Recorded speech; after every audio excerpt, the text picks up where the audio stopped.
All right. Shabbat shalom, Shabbat shalom, Shabbat, Shabbat, Shabbat shalom. Greetings, greetings, greetings, everyone. How is everyone doing on this beautiful Sabbath day? Today is, this is the noonday. Today is September 13th, 2025. This is September 13th, 2025. How is everyone doing on this beautiful day? This is a beautiful Sabbath day. And we get ready to get started with our scriptures of today, which is actually we're going to do the prayer. And after the prayer, we're going to go into the commandments, which we're supposed to do every Sabbath day. And after we go into the commandments, we're going to go into 1 Samuel chapter 24, I believe we're in today. Yep, 1 Samuel chapter 24 is where we're at today. But right now, we're going to do our prayer. And after the prayer, we're going to do the commandments. And we'll go from there. So other than that, blessed be thou, Father of the universe, that bring forth all living creatures forth from the earth. Blessed be thou, Father of Abraham, Isaac, and Jacob. Blessed be the Father of Israel. Blessed be the Father of 12 tribes of Israel. Thank you, Father, for all you've done, been doing, and plan to do. We ask you to keep giving us wisdom, knowledge, and understanding, life, health, and strength, food, shelter, and clothing. Let us be happy, healthy, wealthy, wise, and prosperous in all that we do. We ask you to keep leading and guiding us so we can help lead and guide others in your knowledge, your word, your ruach, and your way. We ask you to keep your arm of protection around us, help us in every way, allow us to seek and understand your will and your way, and do your will. We ask you to keep your arm of protection around us at all times. We also ask you to forgive us of the sins that we have done and our ancestors and our forefathers have done against you, your law, your ruach, and your word. We ask you to forgive us in every way and help us in every way, whether it's physical, mental, emotional, financial, or spiritual. In all these things we pray. Hallelujah. Hallelujah. Hallelujah. Thank you, Father. Say what, Junior? Talk harsh. Talk harsh. Talk hard.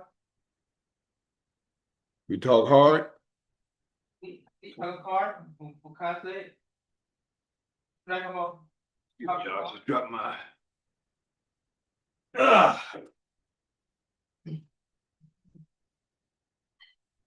Glass cleaner. Hopefully, I don't need them. Don't look like it. Just wanted to get it just in case. So right now we're going to go into the commandments. When going to the commandments, say greetings, everyone. We're going to the commandment, which is in Exodus chapter 9, Exodus chapter 20. Exodus chapter 20, we're going to start at verse 1. And the commandment starts as follows. The Ten Commandments, Exodus chapter 20 and 1 states, and Yah spake all these words, saying, verse 2, I am Yah thy father, which have brought thee out of the land of Egypt, out of the house of bondage.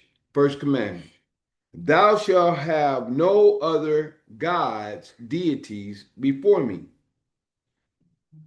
Second commandment, thou shalt not make unto thee any graven image or any likeness of anything that is in heaven above, or that is in the earth beneath, or that is in the water under the earth.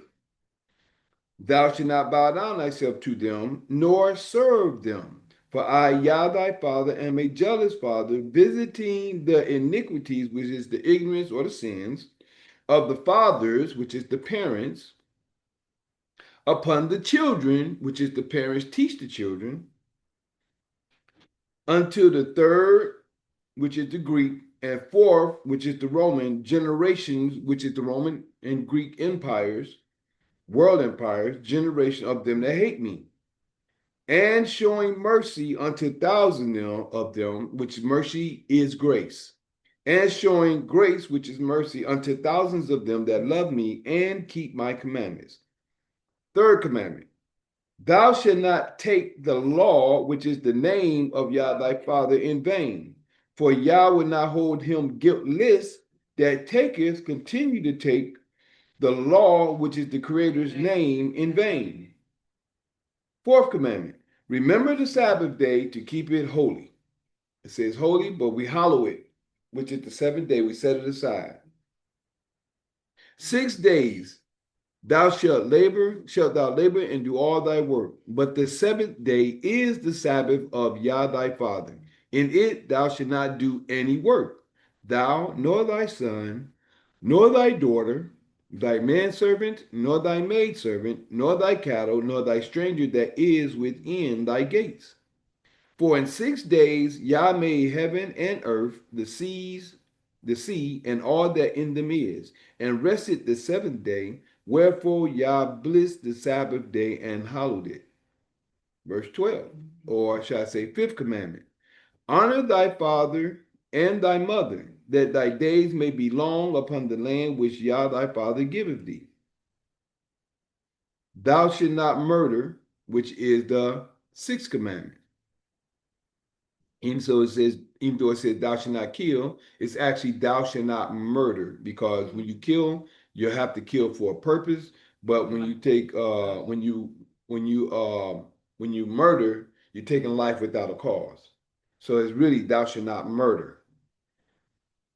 Um, Seventh commandment, thou shalt not commit adultery, which we know that if a woman belongs to a man, that's the only man she should be laying with. And if any man has a woman, the man should not be laying with another man's woman. Those are adultery and a form of fornication, which is really laying, or like more like a god of a sex god or what have you. That's what fornication is mostly about. Lustful, lustful spirits. Okay. Eighth commandment. Thou shalt not steal, which we know what they do, what the system does all the time. And the ninth commandment, thou shalt not bear false witness against thy neighbor. As I always share with you, the lawyers and prosecutors do this all the time. Lawyers, prosecutors, and the other one start with an A. I can't, that keeps slipping my mind. And also, 10th commandment, thou shalt not covet thy neighbor's house, thou shalt not covet thy neighbor's wife, nor his manservant, nor his maidservant, nor his ox, nor his ass, nor anything that is thy neighbor's. Those are the commandments that the Creator was speaking to the children of Israel, excuse me, in the wilderness. Then the people's fear. This is when the people asked for Moses, and this is when the Creator gave prophets from this point on. It states, and all the people saw the thundering and the lightning and the noise and the trumpet and the mountain smoking. And when the people saw it, they removed and stood afar off. Now, as I always share, when you hear a lot of thunder and lightning outside, even when you're in the house, you want to cut your lights off and you want to sit down and be quiet because it sounds like the thundering right over your head. Imagine being like that out there, like that in the open field. So the people ran and moved afar off. And they said unto Moses, speak thou with us, and we will hear. But let not God speak with us, lest we die. And this is where, which is Yah, which is the creator. This is when the people told Moses, you speak with us, and we're going to listen to you. Don't let God speak. Don't let Yah speak with us, lest we die. That's how terrified they was. And verse 20, and Moses said unto the people, fear not, for Yah is come to prove you, and that his fear may go before your faces, that ye sin not, that you do not sin. 21, and the people stood afar off, and Moses drew near unto the thick darkness where Yah was. So at this time, as we can see, and as I always share, Moses went into the dark, into the mountain at this time after the commandments were spoken. Commandments were spoken first, then Moses drew into the darkness where he went up there 40 days and 40 nights, and he got the commandments from the Creator. Deuteronomy 18, verse 15.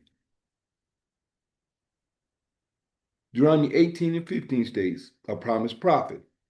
I like to say a promised prophet in his time. 15, and Yah thy father will raise up unto thee a prophet from the midst of thee, of thy brethren. I mean, he's going to raise a prophet up. This is when the prophets was being spoken of, that he's going to start raising the prophet up amongst Israel. 15 again. And Yah thy father will raise up unto thee a prophet from the midst of thee, of thy brethren, like unto me. This is like when the Creator spoke to Moses, he's speaking to the prophets. Unto him ye shall hearken, meaning whoever he pull up and he lets be known who are prophets. This is how you're going to know that the prophet is, the Creator has brought a prophet among you. Excuse me. Verse 16. According to all that thou desire of Yah thy father in Horeb in the day of the assembly, saying, let me not hear again. This is what we just said in Exodus chapter 20, verse 19. Let me not hear again the voice of Yah my father, neither let me see his great fire anymore, that I die not. 17. And Yah said unto them, then it's the Creator speaking. And Yah said unto me, shall I say, unto Moses, they have well spoken that which they have spoken. 18. I will raise them up a prophet from among their brethren, like unto thee, which is like unto you, Moses, and will put my words in his mouth. And he shall speak unto them all that I shall command him. All the prophets were the ones who came up in the stead of Moses, or just like Moses. And he put his words in their mouth. From Genesis to Malachi, that we know that he put his words into their mouth, the prophets that he spoke of.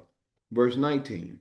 And it shall come to pass that whosoever will not hearken unto my words, which he shall speak in my name. So when they speak in the name of the Creator, you know they're speaking in honor of the Father, of the Almighty.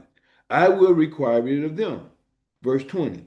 But the prophet which shall presume to speak a word in my name, which I have not commanded him to speak, or that shall speak in the name of other deities, gods, even that prophet shall die.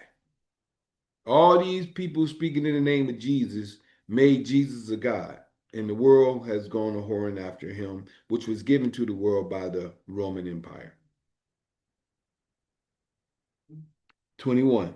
And if y'all say in thine heart, how shall we know the word which Yah has not spoken?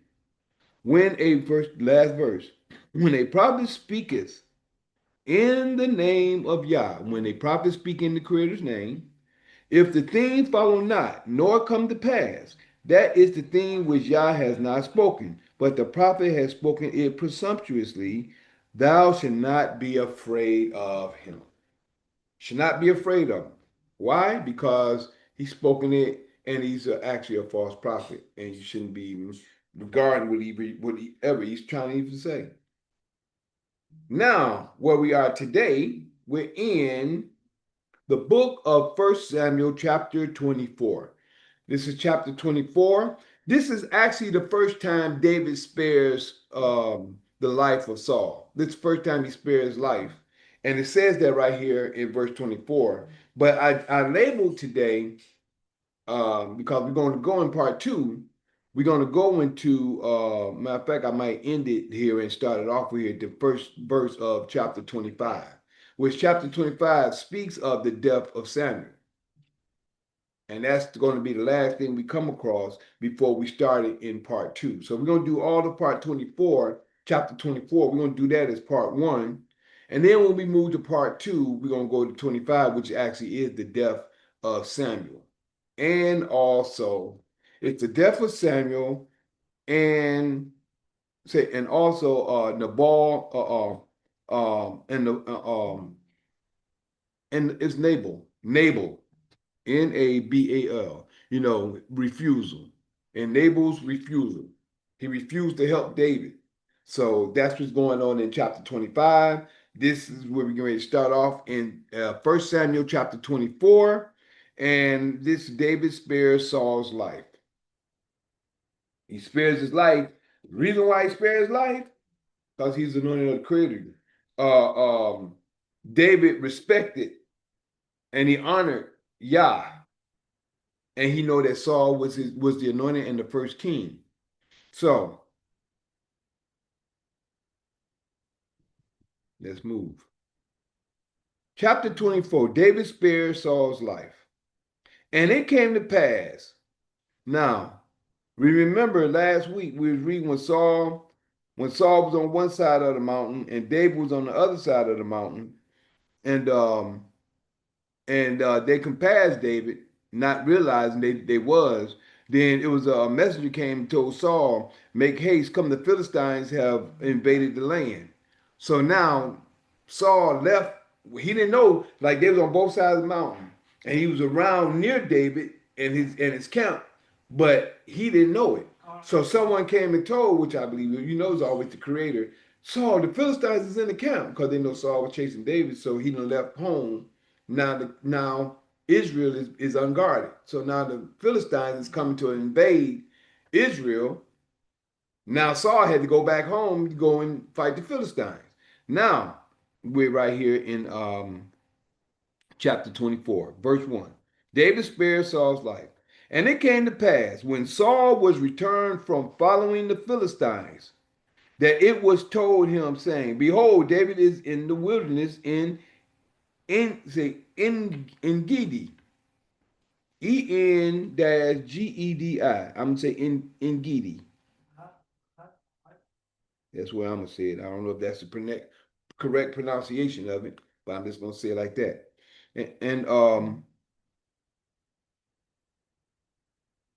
And it came to pass when Saul was returned from following the Philistines that it was told him, saying, Behold, David is in the wilderness of Engedi. Verse 2. Then Saul took 3,000 chosen men. Now he took 3,000.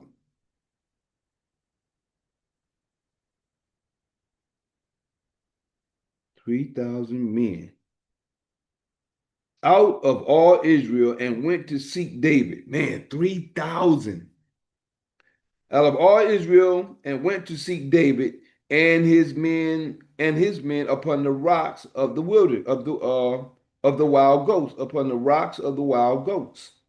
Y'all know goats can climb the side of mountains. And it came to, and he came to the sheepcotes by the way, verse 3. And he came to the sheepcotes by the way where was a cave. And Saul went in to cover his feet. He went in to cover his feet, and David and his men remained in the sides of the cave. They remained in the sides of the cave.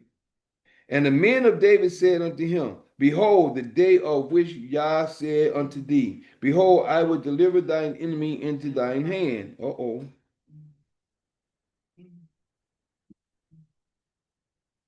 And the men of David said unto him, Behold, the day which Yah said unto thee, Behold, I will deliver thine enemy in thine hand, that thou mayest do him as it shall seem good unto thee.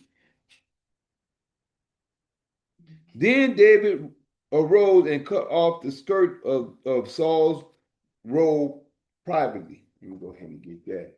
Show what David did. Then David arose and cut off the skirt of Saul's robe privately. He privately went over there and to David. So when it said, and he came, verse 3, and he came to the sheepcotes by the way where was a cave. This is verse 3.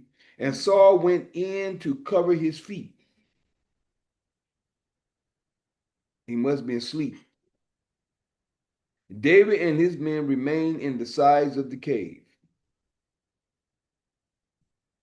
They remained in the sides of the cave.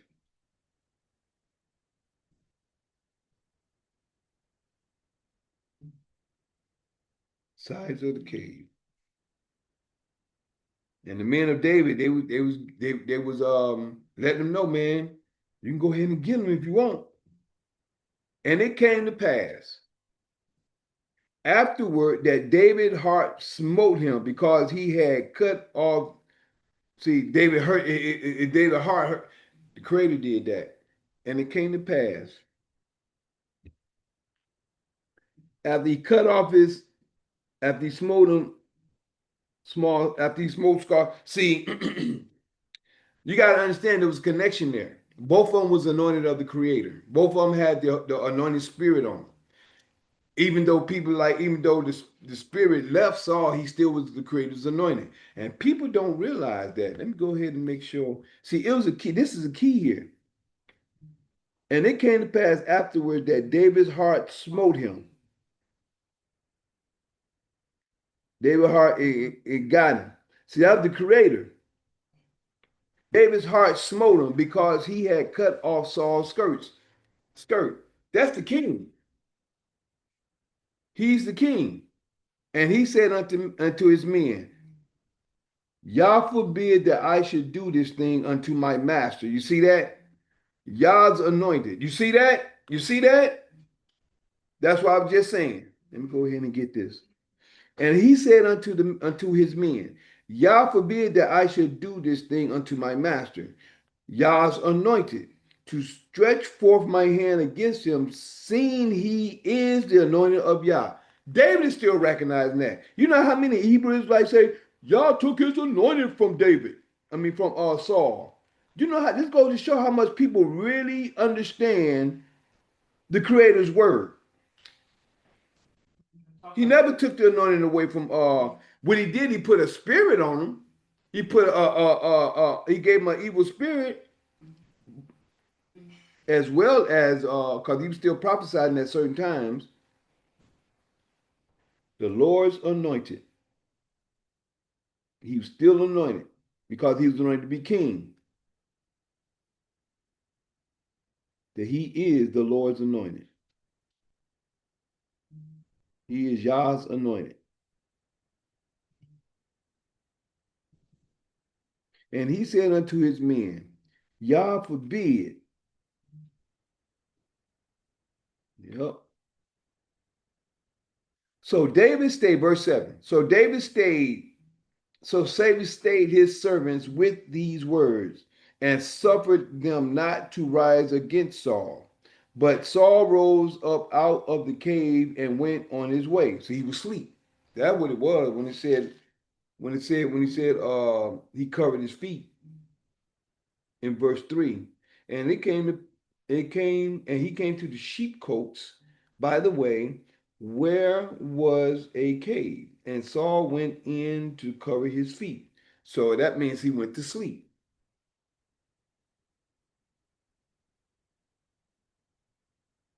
And David stayed his servants with these words.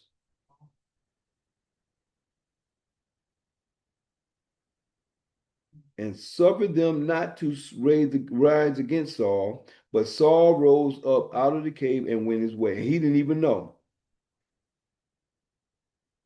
I know 3,000 men went in the cave. Verse 8. David also arose after and went out of the cave and cried after Saul, saying, My Lord, the king. And when Saul looked behind him,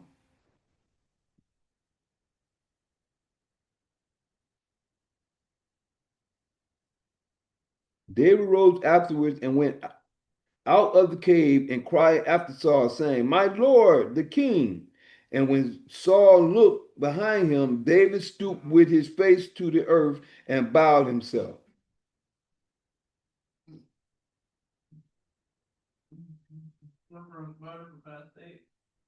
He bowed himself to him.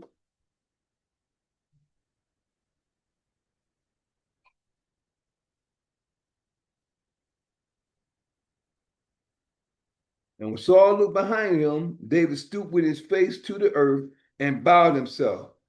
David pleads his innocence. That's what this next point of view is. David pleads his innocence, which he is. David was innocent the whole time. He never did anything wrong. Saul was jealous. Why was Saul jealous? He got jealous because when the women sing their song, David killed Saul killed his 1,000 and David killed his 10,000. That's when Saul got jealous. Verse 9. And David said to Saul, wherefore hearest thou men's words? Wherefore hearest thou men's words, saying, behold, David seeketh thy hurt.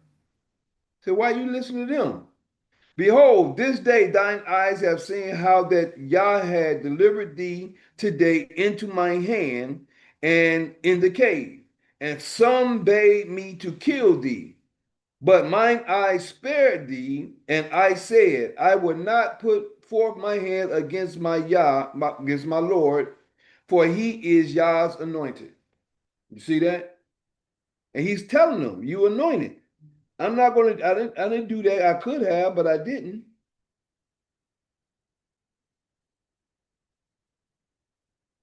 My eyes spared thee, because you Yah's anointed. And David said to Saul, wherefore hast thou men's word? Behold, David seeketh thy hurt. Behold, this day thine eyes have seen how that Yah has delivered thee today into my hand in the cave.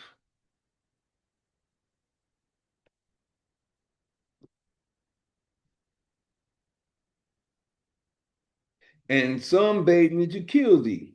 See, some told me to kill you. But mine eyes spared thee, and I said, I will not put forth my hand against my Lord, for he is Yah's anointed. Moreover, my father, see, yea, see the skirt of thine robe in my hand, for in that I cut off the skirt of thy robe and killed thee not. Know thou that see that there is neither evil nor transgression in my hand, and I have not sinned against thee, yet thou huntest, there you go, yet thou huntest my soul to take it. You're hunting me to take me. You're hunting me to kill me for no reason at all. I'm not trying to do nothing to you. Yah judge between me and thee, and Yah avenge me of thee, but mine hand shall not be upon thee. See that? Now I understand, not only now, but when David found out that dude did kill Saul and why he put his hand upon him, even though I'm going ahead of the story right now, because he was the creator's anointed.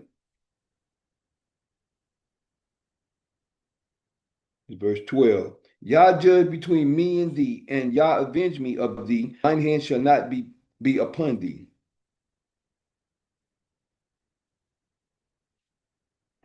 13. As saith the proverb of the ancients, wickedness proceedeth from the wicked, but mine hand shall not be upon thee. Uh-oh. Okay, this is a proverb. It said a proverb from the who? The ancients, long before him.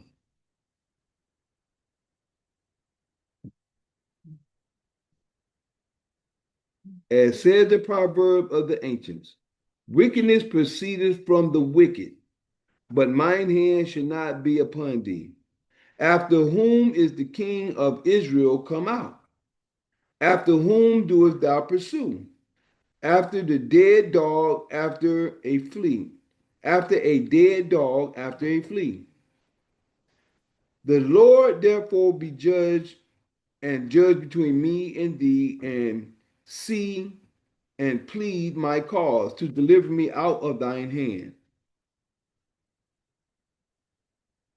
This is a proverb he was saying. Go ahead and get all this as well.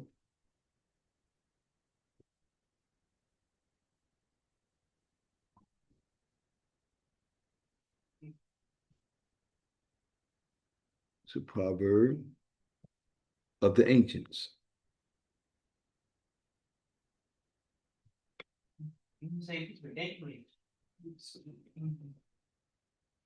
Thank you, baby. Saul acknowledged his error. This right here. We in verse 16 now. Verse 16. Saul acknowledges his error. And he see where he could have been gone. Saul acknowledged his error. Verse 16. And it came to pass when David had made an end of speaking these words unto Saul, that Saul said, it is thy voice, my son David. And Saul lifted up his voice and wept. He cried. He knew he was wrong. He knew he was wrong. But he still wanted the kingdom to go beyond him. And he said to David, thou art more righteous than I, for thou that hast rewarded me good, whereas I have rewarded thee evil. You see that?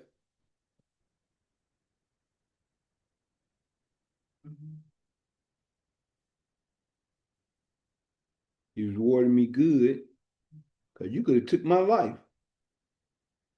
Where I have rewarded thee evil, because I want to take your life, and I did nothing, and you did nothing to me. Verse 18. And thou hast showed this day how that thou dealt well with me, for as much as when Yah had delivered me into thine hand, thou killedst me not. You didn't kill me. Just the way they come in this conversation. Killedst me not. Don't that sound like British or the wherefore art thou? What the hell he say? Say what, baby? The Roman English, yeah, that's what it sounds like. It's spoken of in Roman English. That's how they've written it out. Even though it's written out that way, we can still see the facts in it. So it's still, even though, just like we understand that when people speak different languages, when you say shalom, shalom is Hebrew for peace. You know, salam alaikum means the same thing in different language. So it's an understanding. That's the reason why I can read is to understand what's been saying because of the spirit. Thank you, Almighty. Excuse me. Because of the spirit of Yah. Let me go ahead and put Saul's writing in. And it came to pass when David made an end of speaking that Saul said, it is thy voice, my son David. Is this thy voice, my son David? And Saul lifted up his voice and wept.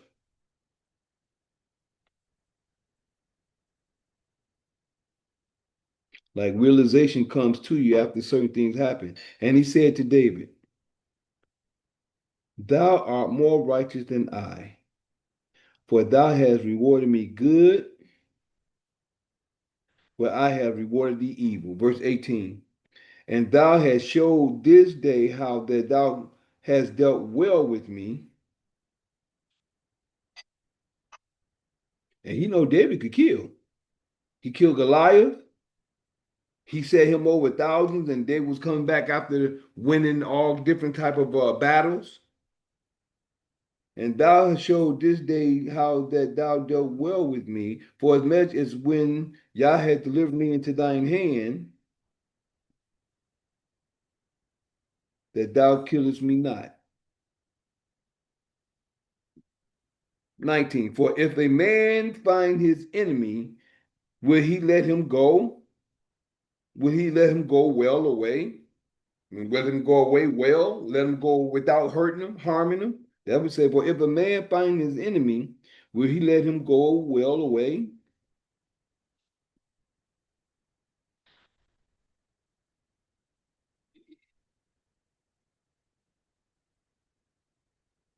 Wherefore Yah rewarded thee good for that thou hast done unto me this day. Wherefore Yah reward thee good for that thou hast done unto me this day. 20. And now, behold, I know well that thou shalt surely be king. You see that? He admitted it.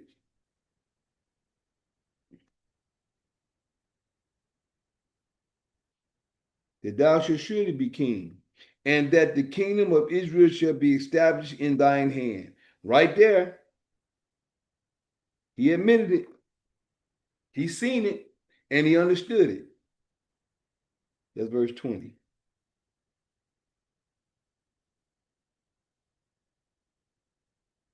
And the kingdom shall be established in thine hand. 21. What did he say right here? 21. Swear now, therefore, unto me by Yah, that thou wilt not cut off my seed after me, and shall and shall these glasses, and that thou wilt not destroy my name out of my father's house. Meaning he ain't gonna kill everybody off when he become king, because that was a lot, just like the lions do. They kill off the young cubs of the mate that they're getting with after they take over.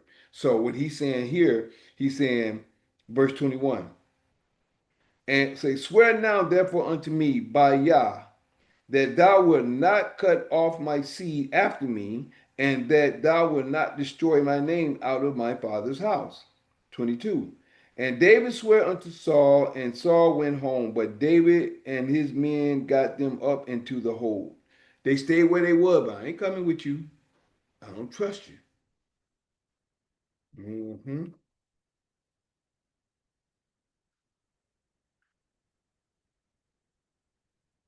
So this is what, swear now unto me by Yah, that thou wilt not cut off my seed after me, that thou wilt not destroy my name out of my father's house. And David swore unto Saul. David swore. So he said what he wasn't going to do.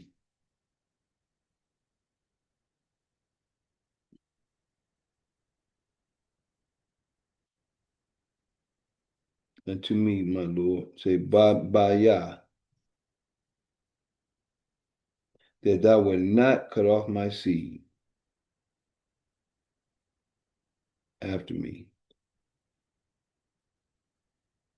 and that thou wilt not destroy my name out of my father's house. That's why his name is still here. That's why everybody still knows Saul. See, as in Egypt, they try to get rid of Moses. They try to get rid of Moses' name. They try to destroy. Matter of fact, a lot of stuff in Egypt, they say they can't even find the stuff about Israel and stuff in Egypt, right? They tried to destroy the information, but it can't be destroyed. It couldn't be destroyed. I mean, the movie kind of showed a little bit of that, but yet and still, they know how to erase, just like Israel. Until we went into where we at now, we was erased as a people. We was erased. We didn't know who we were. We didn't know our language, and we still, a lot of our people are still dead today. The scriptures is breaking us and telling us who we are. The Father said that He was going to do all this stuff that's happening because the Creator said that what He was going to do. And by the Creator doing what He did, He has accomplished everything He said He was going to do. We calling ourselves after a proverb, byword, two continents, Africa and America, which was taken over by the Romans.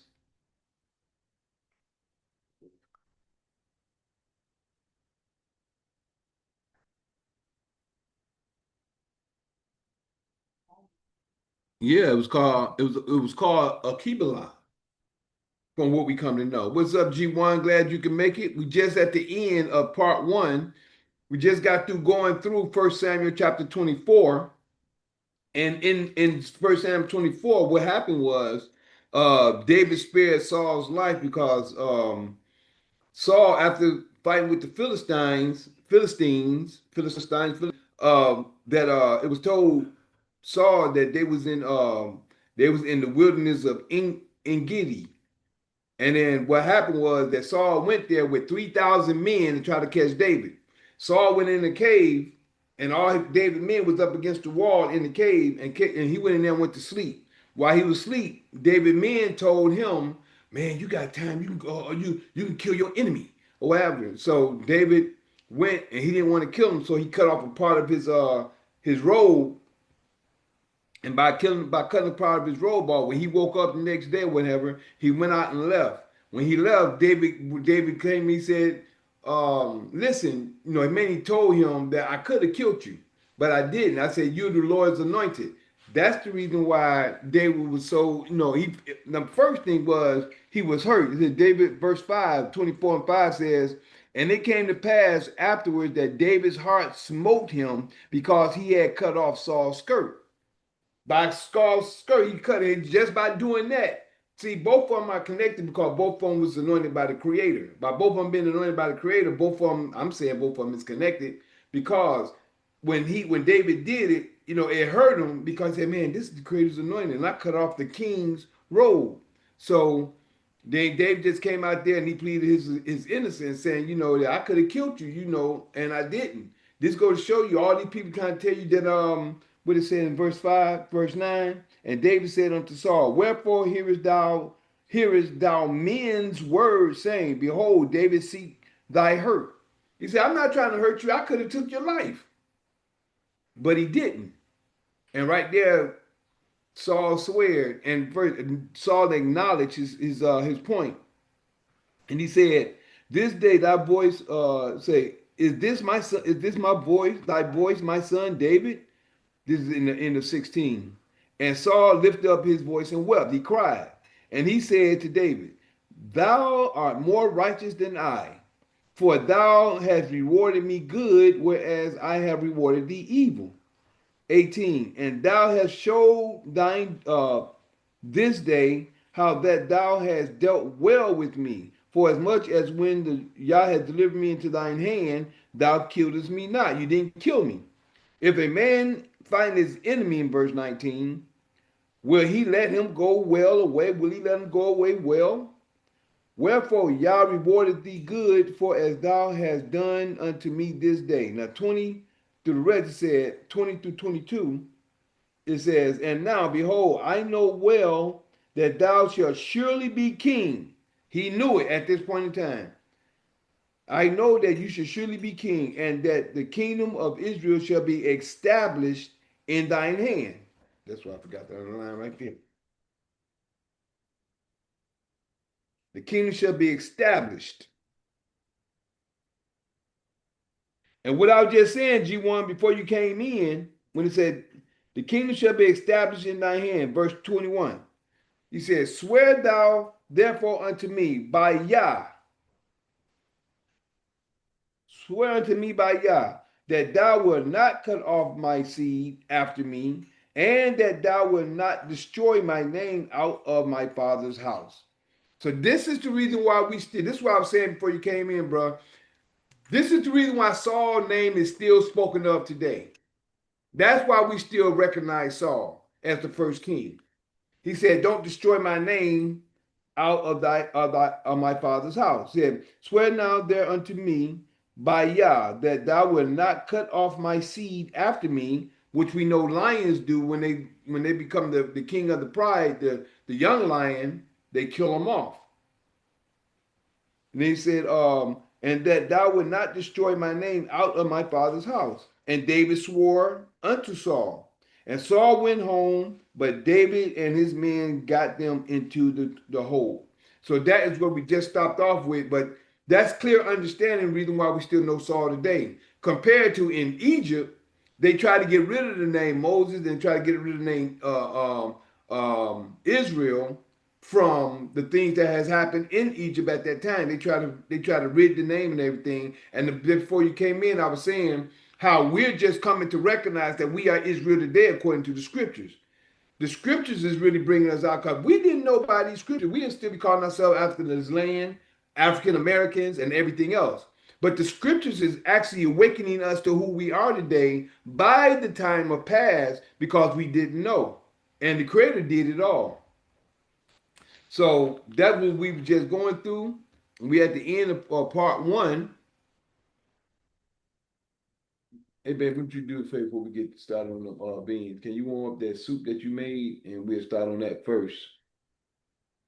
Okay. And we'll save the beans for later because that way Mike can go ahead and get some of that now. But I know he's still probably hungry. You eat some of that soup and eat some of that soup and stuff. And then from there, we eat the beans later. Thank you, sweetie. So other than that, everybody, um, this is the end of part one of, oh, matter of fact, I wanted to start off by this being the end. Let me start off with the first verse of 25. Because by this being the death of Samuel, as to make sure, because we started off with the situation what was going on with Saul, but this is called the death of Samuel and Nabal's refusal.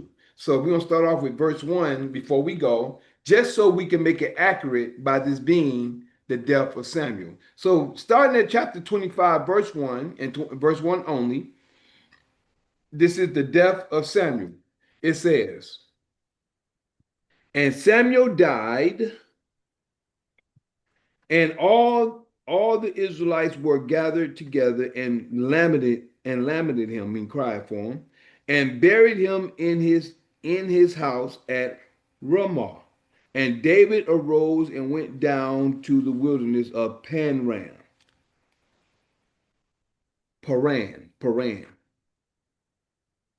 And Samuel passed, and and were gathered together, and all the Israelites were gathered together and lamented him, and buried him in his house at Ramah. And David arose and went down to the wilderness Paran. Now we know they didn't bury him actually in his house. They buried him on his land. And we come to find out when you get buried on your land that your land becomes sacred. When a family member is buried on your land, what you have purchased, that land is sacred. When a family member, and I think Trump did that, I think he said with his first wife. Um, and that has happened in time past, and that land becomes sacred when that happens. So just let that be known. But that's where we at right now. We're at the death of Samuel, and we're going to part two with Nabal's refusal.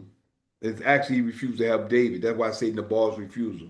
Other than that, I like to thank everybody for your time, your patience, your listening ear, your seeing eye. And don't forget, since we're at the end of part one, this is that I am that Mikael in Daniel chapter 12, verses 1, 2, 3. Yeah, that's me. Showing the holy people who they're really supposed to be. Waking them out of their dead beds, which is really in their heads. For all of you who's living in the new, this is for you. I'm that same Mikael in Revelations 12, battling that red dragon where Satan dwelled, who deceiveth the whole world but prevaileth not, because the horn is blown without a doubt. This was prophesied to you to see that Mikael is really me. So we're going to pause Zoom real quick so you don't have to get all the rest of the formalities. Since the end of part one, the rest of them, the other medias will get that, but we're going to pause you real quick, Zoom. We'll be right back, G1, one moment. Just going to give you a quick. All right, we're back in progress on Zoom and all the rest of the platforms. Shabbat shalom, Shabbat shalom, Shabbat, Shabbat, Shabbat shalom. Greetings, everyone. This is Assembly of the Righteous.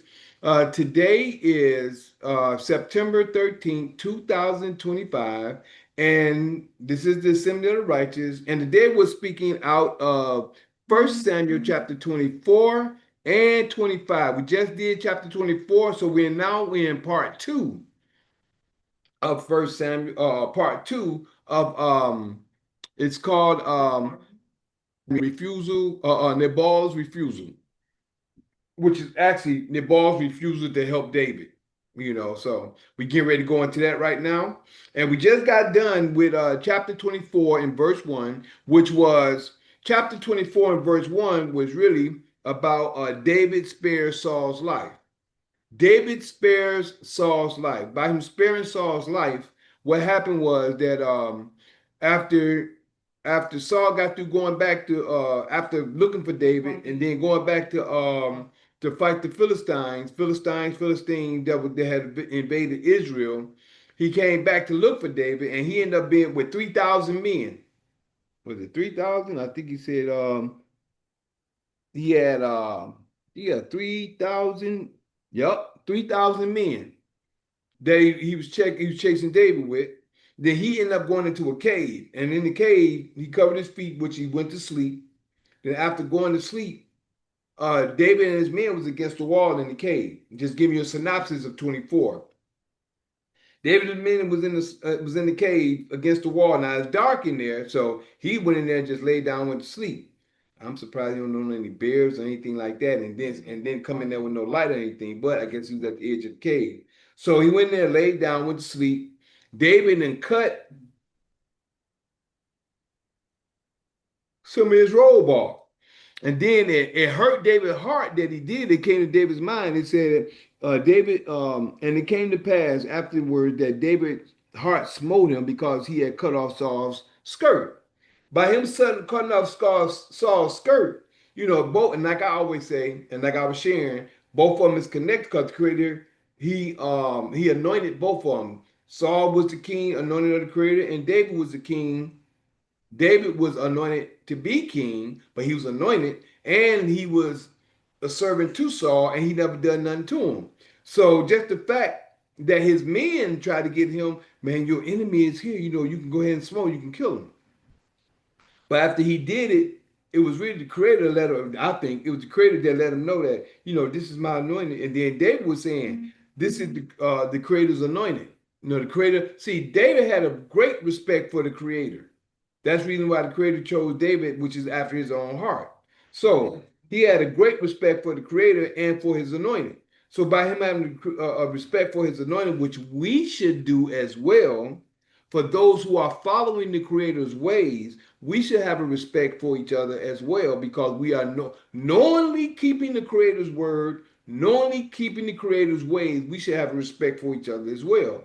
But no different. David respected him, because even though he was trying to chase him to kill him. But then David pleaded his innocence.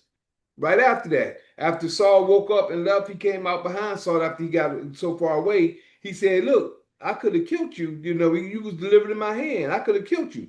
Knowing that David killed Goliath, every time David went out and and smoked all the other battles he had to go that Saul gave him, put him over war. David beat all these other people in war. He knew he could have been dead right then and there. So that's when Saul acknowledges his error, and he told David, he said, "You're more righteous than I. I'm coming after you." Matter of fact, right here in verse 17, and he said to David, "Thou art more righteous than I, for thou rewardest me good, whereas I have rewarded thee evil." Trying to chase David, knowing David did nothing to him or harmed him in any way. So then David bowed himself, verse 20, 21, and 22, before we go into 25. The ending of 24 states, it says, "And now behold, I know well that thou shalt surely be king." Saul said this to David. "And now, behold, I know well that thou shalt surely be king, and that the kingdom of Israel shall be established in thy hand." He know that, and he admitted it to him. Then he swear unto David. He asked David, he says, 21, "Swear now, therefore, unto me by Yah, that thou wilt not cut off my seed." Excuse me. "That thou wilt not cut off my seed after me, and that thou wilt not destroy my name out of my father's house." And David swore unto Saul. And as I was sharing at the end of part one, that's why Saul's name is still relevant today. Saul's name is still relevant today. It's still relevant. By his name being relevant today, he's still known as the first king in Israel, but he's not the established king of Yah. The established king is David. So that's why I was saying, and then David swore onto him, and then he said, and Saul went home, but David and his men got them into the hole, wherever they was at. So the whole thing is that right there, Saul acknowledged that he was going to be the king. I see now that you're going to be the king because he already know that the kingdom is already coming out of is not going to be in his stead because the creator already told him. He said you rent the kingdom from your hand. He already knew that. So that's where he at. Now we're going into chapter 25. And this is the heading of what we have now, which is the reason why I didn't call this because I was going to call it David spared Saul's life is because it's going to happen again. So that's going to be at a later time. We're going to call it that. We're going to call it that. We're going to call it that. So right now we're going into chapter 25. That was chapter 24. We're going to chapter 25 when it says, now we at the death of Saul, which it states, and Samuel died. And all the Israelites were gathered together and lamented him, and buried him in his house at Ramah. And David arose and went down to the wilderness in Paran, right?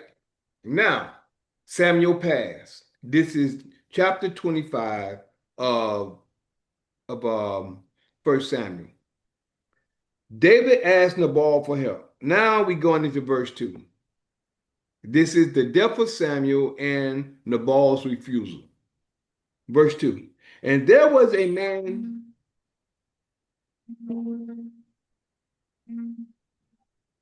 Oh, shoot, come on. They trying to call and I'm in the middle.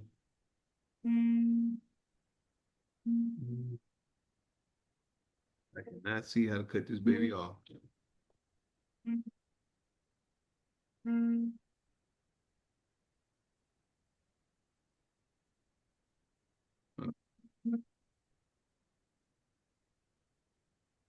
Well, I just rebooted my phone, so I got, but I got to still finish setting it up correctly. But let's get back over here. David asked Nabal for help. Verse 2. And there was a man in Maon, Maon. Let me go ahead and get that. I like getting these little names in certain places where they were. In Maon, there was a man in, make sure I got you good. There was a man in Maon, Maon, whose possession was in Carmel, whose possessions was in Carmel. And the man was very great, and he had 3,000 sheep and 1,000 goats, and he was sharing his sheep in Carmel. He was in Carmel. That's where he was sharing his sheep at. 3. Now, the name of the man was Nabal, Nabal. And the name of his wife, Abigail. And his wife was Abigail. And she was a woman of good understanding. She's a woman of good understanding. And we have a lot of women that's like that, right? Have good understanding. Get wisdom, get knowledge, but in all thy getting, get an understanding. Why? Because understanding will keep thee. And she was a woman of good understanding and of a beautiful countenance. She was beautiful. She was fine. But the man was churlish, and evil in his doings. Oh boy. He was churlish. I wonder what churlish means. Churlish. I wonder what that means. Got to look it up. And evil in his doings. So we know that he was and he was of the house of Caleb. Remember Joshua and Caleb? And David heard in the wilderness that Nabal did shear his sheep. And David sent out 10 young men. And David said unto the young men, get you up to Carmel and go to Nabal and greet him in my name. And greet him in my name. And thus shall ye say unto him that liveth in prosperity, that liveth in prosperity. Uh-huh. Peace be to thee, and peace be to thine house, and peace be unto all that thou hast. Go give him good tidings. And now I have heard that, in fact, let me go ahead and this is what David said.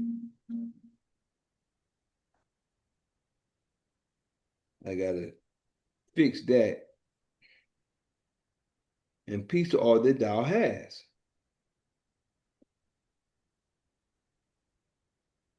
Verse 7. And now I have heard that thou hast shears. Now thy shepherd which were with us, thy shepherds which were with us, we hurt them not, neither was there aught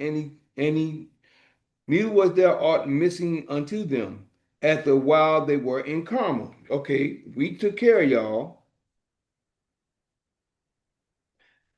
Ask thy young men, and they will show thee. Wherefore, let the young men find favor in thine eyes, for we come in a good day. We come in a good day. Have I, give, I pray thee, whatsoever cometh to thine hand into thine unto thy servants and to thy son David.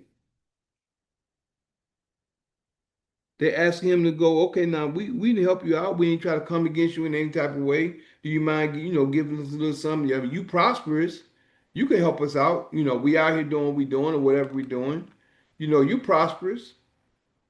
And when David's young men came, they spake to Nabal according to all those words in the name of David and ceased. That's all they said.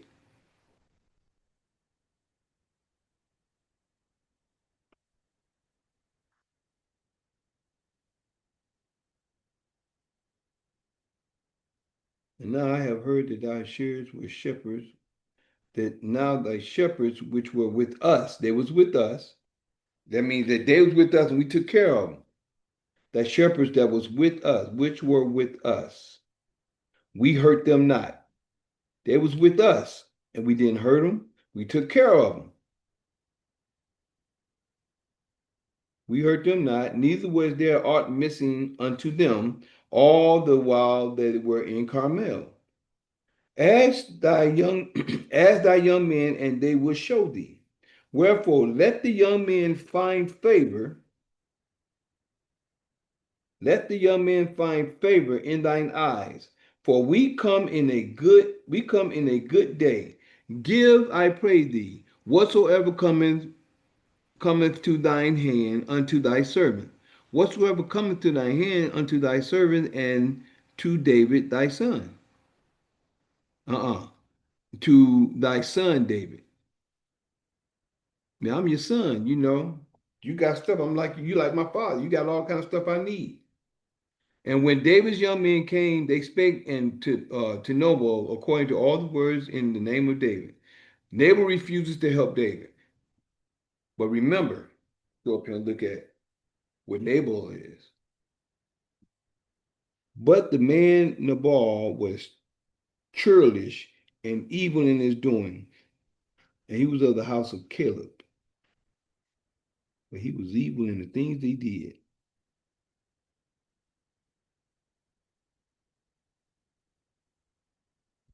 But his wife was beautiful,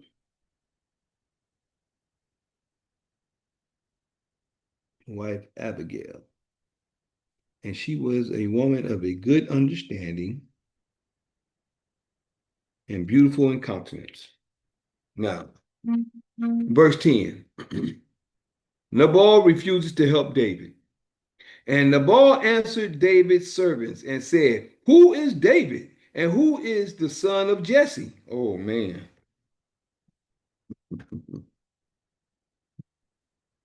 Mm. I'm gonna help you. I'm gonna do what I can and what have you. You know. And he's gonna say, Nabal answered David's servants and said, who is David and who is the son of Jesse? There be many servants nowadays that break away every man from his master, not knowing the situation. You don't know what's going on, but you're gonna go by what you think. Shall I then take my bread and my water and you see, my, you see that?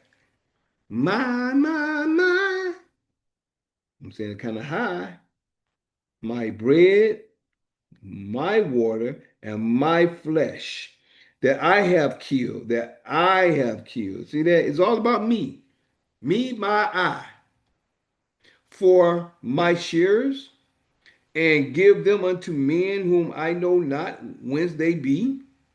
So David's young men turn. Go ahead and make sure I get this.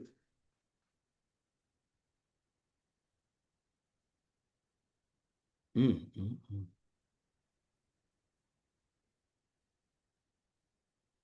Oh, really? From his master? And Nabal answered David's servants and said, who is David? And who is the son of Jesse? There be many servants nowadays that break away every man from his master. Shall I then take my bread, true, and my water, and my flesh that I have killed for my shearers, and give it to men whom I know not whence they be? So David's young men turned their way and went again and came and told him all those things. And David said unto his men, and I don't blame him, gird ye on every man his sword.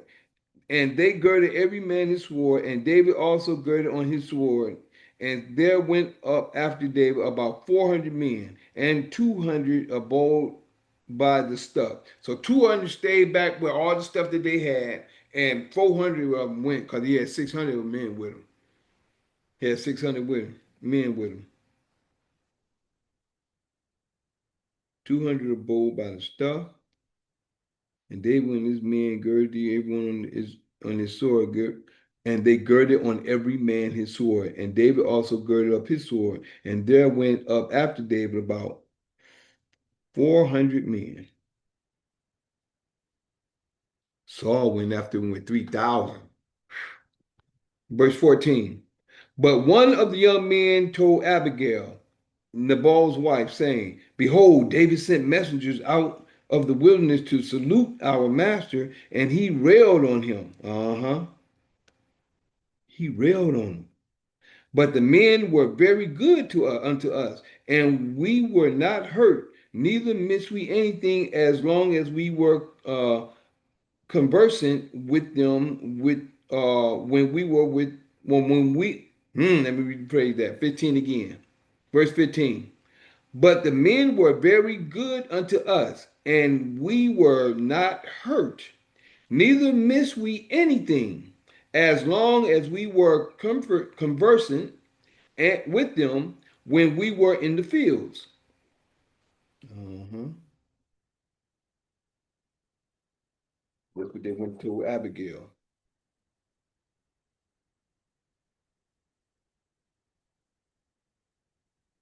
But one of the young men went and told Abigail, Nabal's wife, saying, behold, David was sent messengers out of the wilderness to salute our master, and he railed on him. He went down, man, who you think you is? This he railed on him. But the men were very good unto us, and we were not hurt, neither missed we anything, as long as were conversing with them. We were in the when we were in the fields. They were a wall unto us both night and day, all the while we were with them, keeping the sheep. See there? They kept us. David took care of us. And this is how we're supposed to do for each other. Because you never know where to come back. Night and day. See, night and day. Both night, throughout the night and throughout the day, which night comes before the day. All the while we were with them keeping the sheep. 17. Now therefore know and consider what thou wilt do. For evil is determined against our, I know you're going to say our master, because I got to turn the page. For evil is determined against our master.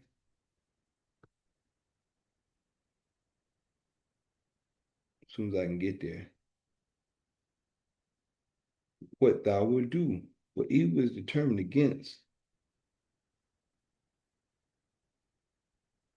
Now, she was beautiful and with good understanding. How did she get with him? It's kind of a thought, isn't it? Against our master and against all the household. Oh, he's going to come and kill everybody. And against all the household, for he is such a son of Bilal, that a man cannot speak to him. Now, you know how some people like that too, don't you? Don't y'all know people like that? Some people just, you can't even talk to them.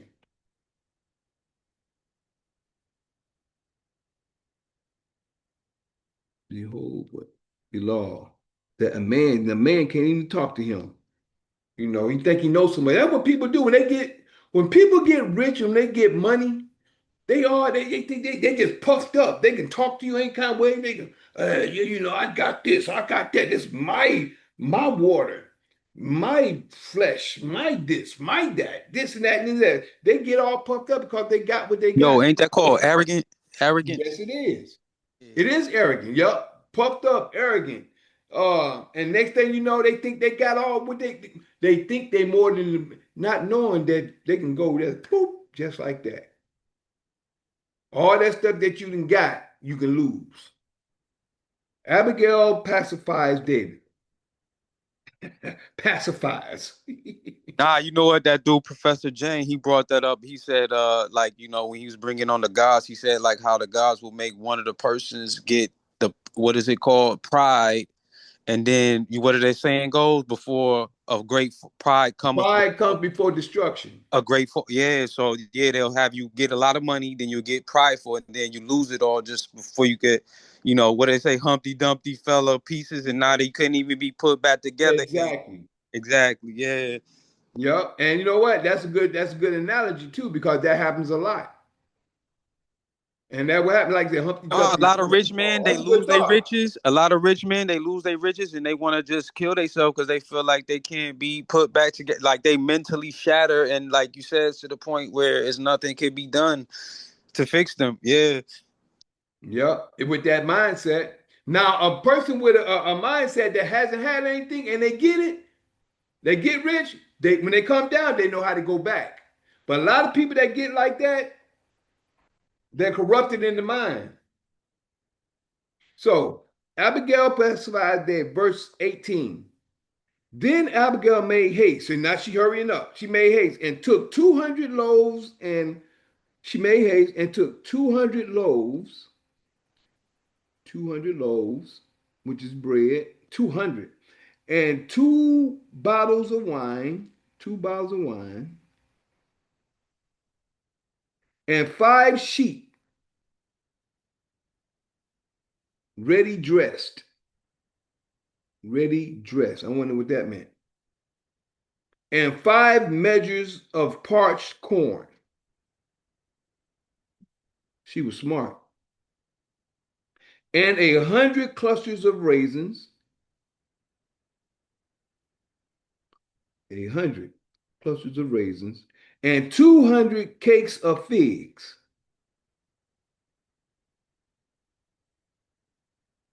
200 cakes of figs. I mean, they was wealthy. They had a lot. And laid them on asses. She laid them on asses. And she said unto her servants, go on before me. Behold, I come after you. But she told not her husband. See, she didn't tell her husband what she's going to do because he's going to get mad. But she didn't tell her husband.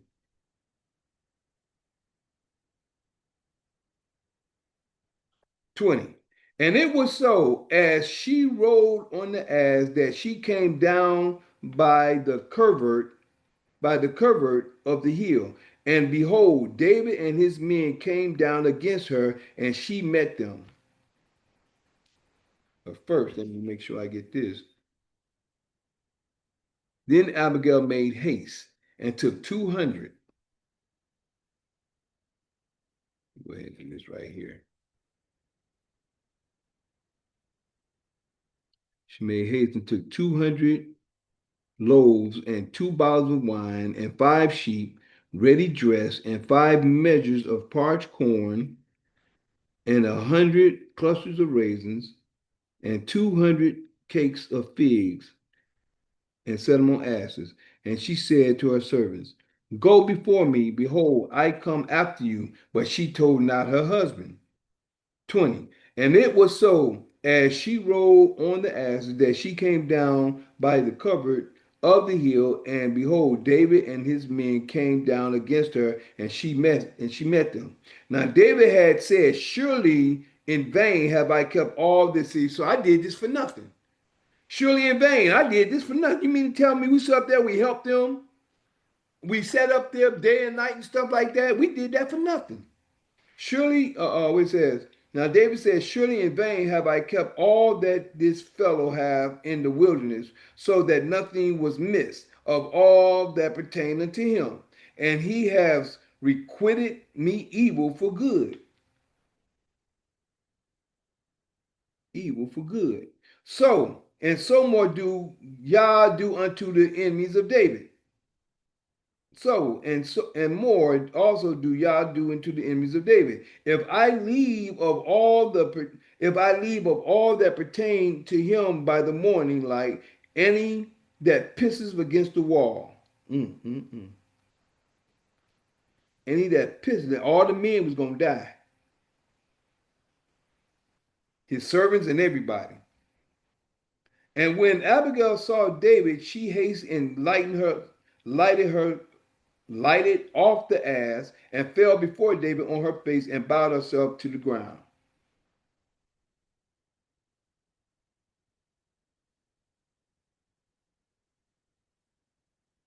Yeah, she knew. The men knew they was about to something was about to happen. All the stuff they did for us, and he just railed on them. Nobody came and talked to that dude. That dude think he so much. 24. And fell at his feet and said, Upon me, my Lord, upon me is this iniquity be. Yeah. She taking up on she taking on her husband's situation, and fell at his feet and said, Upon me, my Lord, upon me. This goes to show how much a wife is important to her husband. Upon me, let this iniquity be. And let thine handmaid, I pray thee, speak in thine audience and hear the words of thine handmaid. See, she knew what was about to happen. That's why she was of good understanding. And the young man came and told her, Let not my words, I pray thee, regard this man of Belial. See, she letting them know it. I know my husband like that. I know my husband evil or Belial or not a good man, or however you want to say it. Even Nabal, for as his name is so in as his name is, so is okay, so is he. So Nabal means to be like he is. And that's the difference. A lot of people don't understand names. For his name is, so is he. Nabal is his name. And folly is with him. See that? She's given this is a clue. But I gotta make sure I put this in a separate category. Let not say Bilal, say, let not my Lord, I pray thee, regard this man of Bilal, even Nabal, for okay, good. Oh, this 25.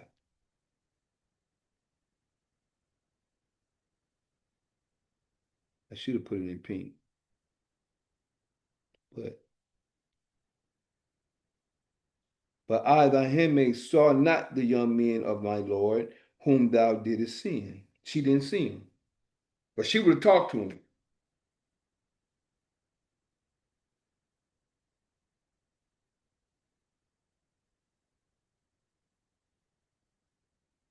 She didn't see him.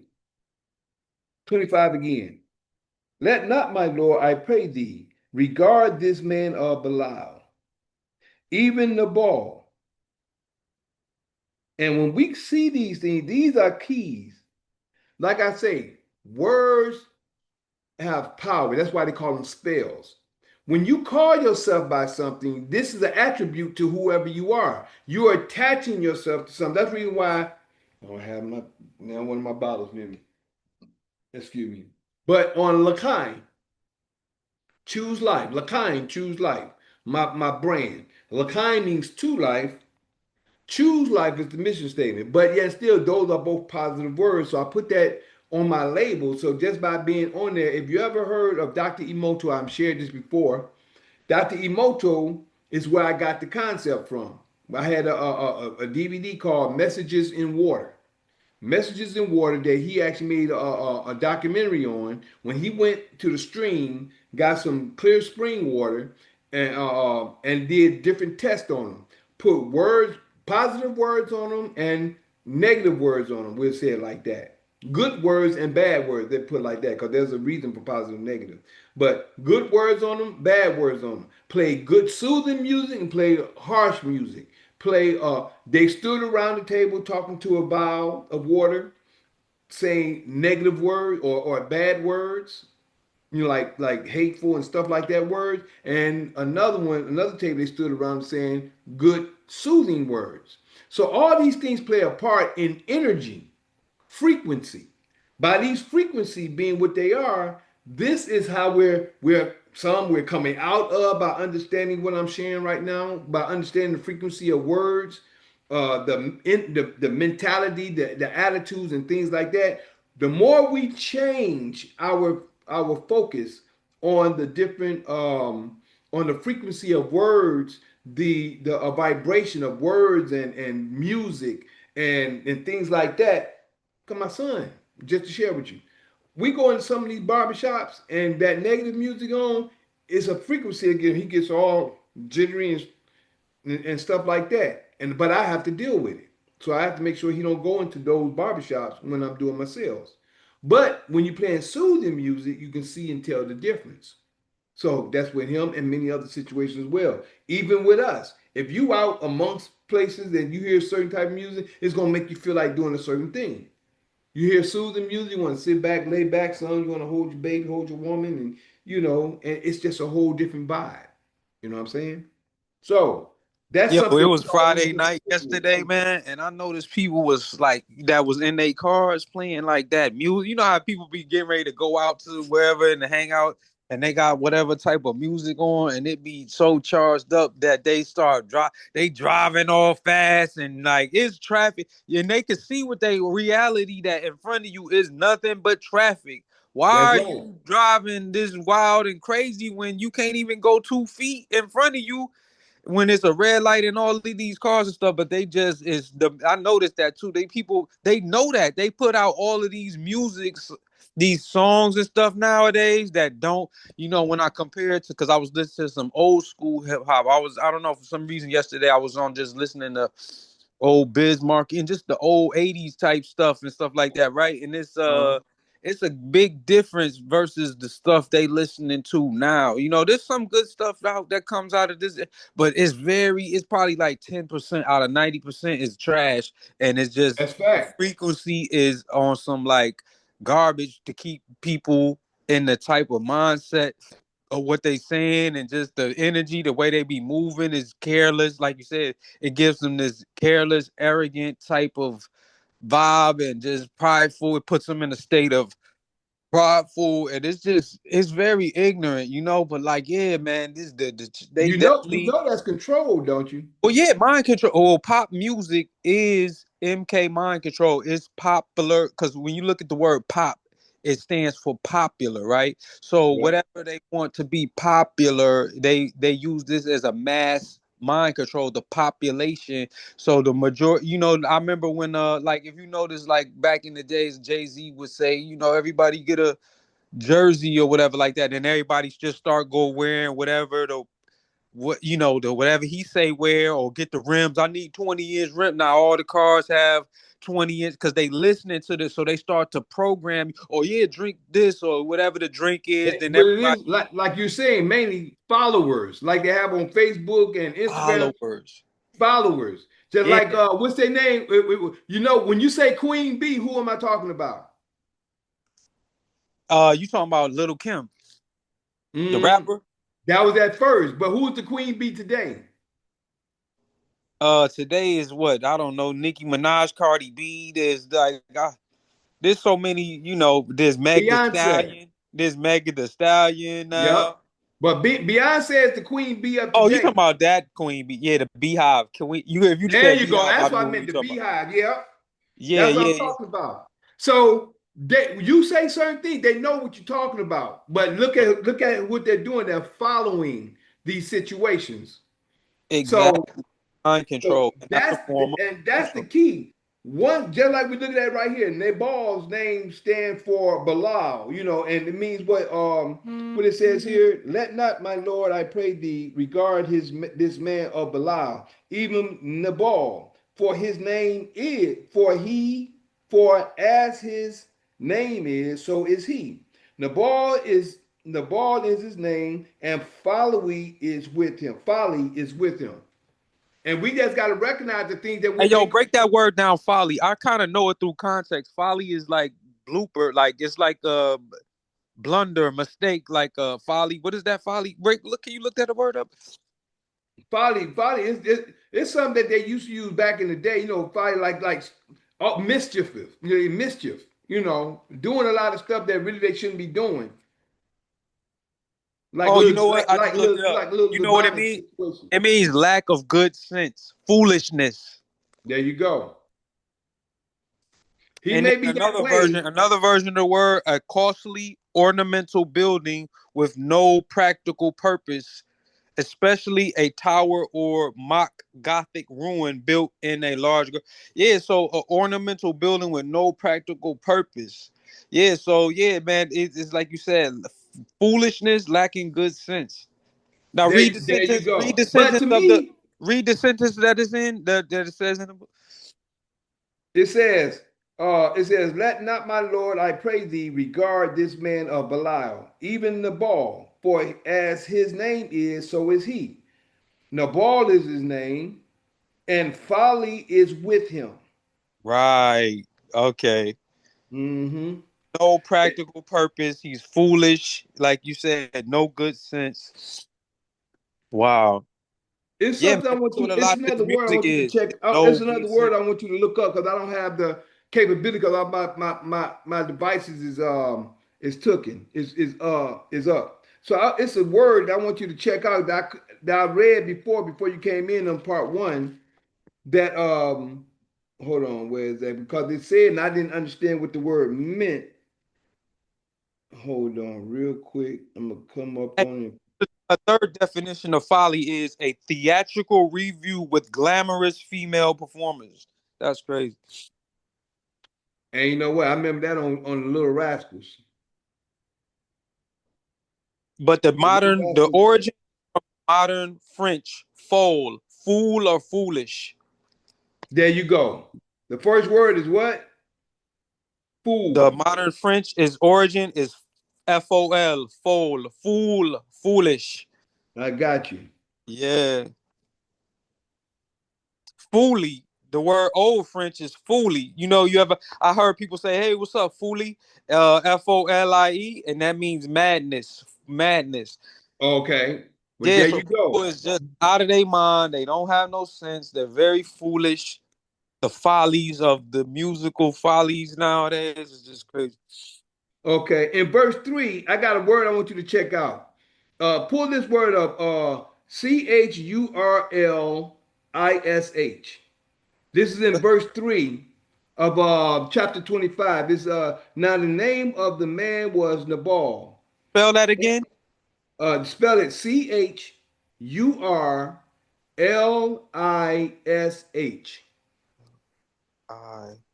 It S. says, now the name of the man was Nabal, and the name of his wife Abigail, and she was a woman of good understanding and of a beautiful countenance.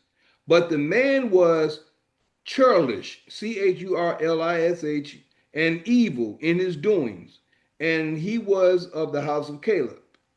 Okay, got you. Here we go. Churlish is an adjective, means being rude, boorish, and unwilling to be agreeable, often exhibiting surliness and ungraciousness. The word's historical roots lie in Old English word "serl," which described a free peasant, but its meaning evolved to denote somehow of low birth with rude manners and eventually became associated with being intentionally unpleasant and uncooperative. There you go. That's why we have over here in hold on. Right here over here in verse First Samuel 25, verse 7 in verse 17 says, now therefore know and consider what thou wilt do, for evil is determined against us. Hold on. Against our master and against all his house. Against all his household, for he is such a son of Belial that no man can speak to him. You see that? That goes with what you just read with churlish. Like you In said, he's verse so much like his father. He's the exact same way. No man could even, like you said, he's just disagreeable and There just you for go. no rude with an attitude type stuff. There you go. Rule with an attitude. There you go, right there. He's churlish. So that's the reason. That's why down here in 25 she said that's it for as his name is, so is he. Now let's go into 26. Verse say Vulgar. Yeah, very vulgar. he's vulgar. That's why Uh, he said no man can talk to him. Verse 26. But I go from 25 into 26. Let not my Lord, I pray thee, regard this man of Belial, even Nabal, for as his name is, so is he. Nabal is his name, and folly is with him. But I, thine handmaid, saw not the young men of my Lord, whom thou didst send. 26. Now therefore, my Lord, as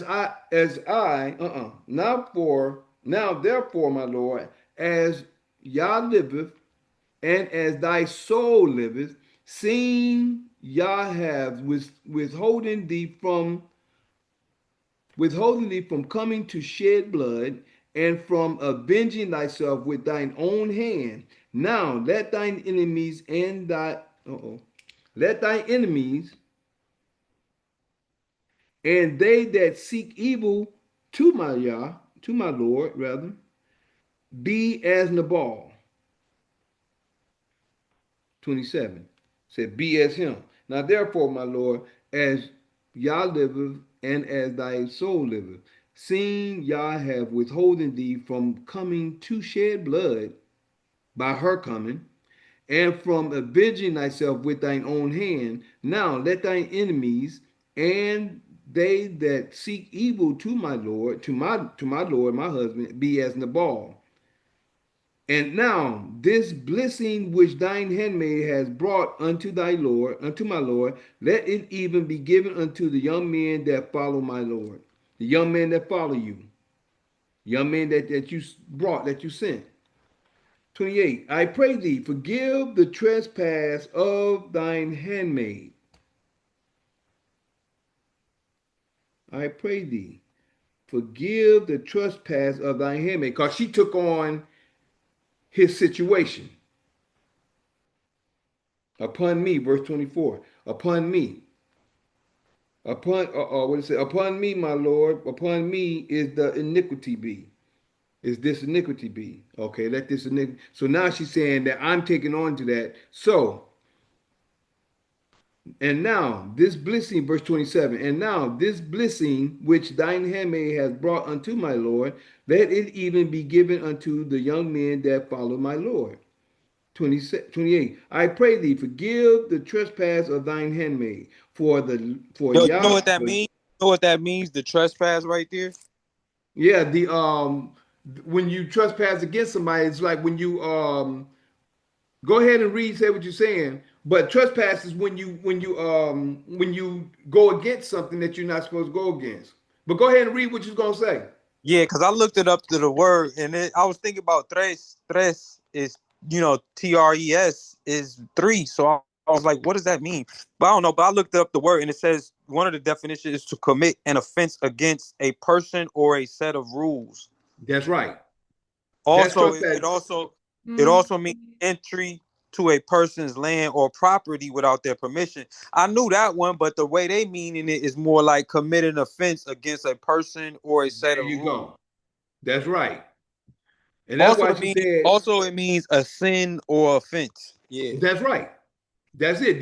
That's what I was really meaning when you asked me what it meant, because that's why it said we have trespassed against the Creator, and the Creator had trespassed against us because we trespassed against Him, and that's why we're in the position we're in today.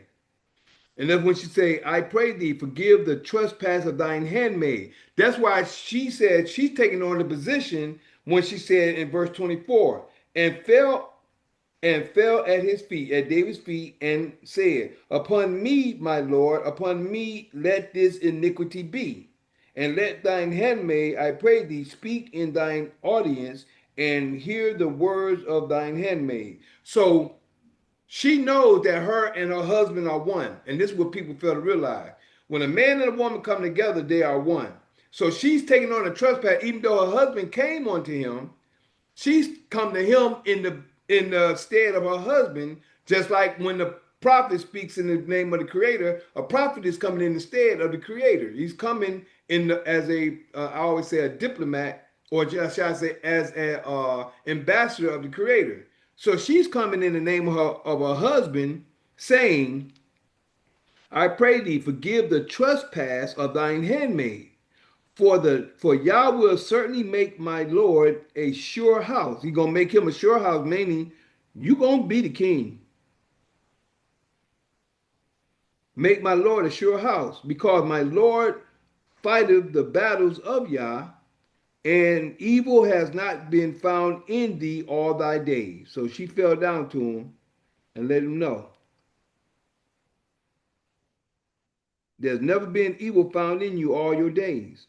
So you're gonna be a sure house. I mean, you're gonna establish the kingdom. 29. Yet a man is risen to pursue thee and to seek thy soul. And she know it. So she know that her husband know it. Everybody know David was innocent.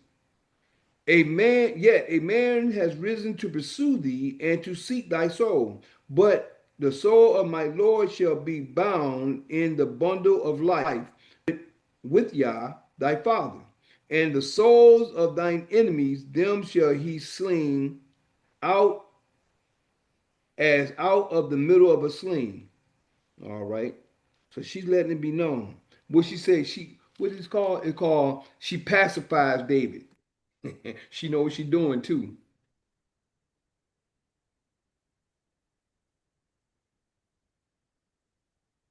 I pray thee, forgive the trespass of thy handmaiden, for Yah will certainly make thee 28. Forgive the trespass of thy handmaid, for Yah will certainly make thy Lord a sure house, because my Lord has my Lord, which is David, has fighted the battles of the Lord of Yah, and evil has not been found in thee all thy days. Yet a man, yet a man is risen to pursue thee, to seek thy soul,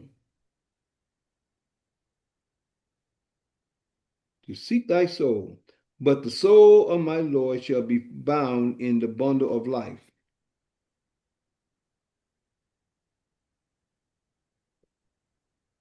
But the soul of my Lord shall be bound in the bundle of life with Yah thy father, and the soul of thine enemies, them shall he sling out.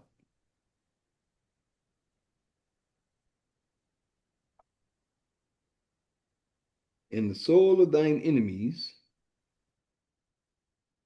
them shall he sling out as out of the middle of a sling. And it shall come to pass when Yah shall have done to my Lord according to all the good that he has spoken concerning thee, and shall have appointed thee ruler over Israel, and it shall come, she's saying all this, and it shall come to pass when Yah have done to my Lord, to you, according to all the good that he has spoken concerning thee, and shall have appointed thee ruler over Israel, that this shall be no grief unto thee, nor offense of heart unto Yah, unto my Lord, either that thou hast shed blood causeless, or that my Lord has avenged himself. But when Yah shall have dealt well with my Lord, then remember thine handmaid. Remember me.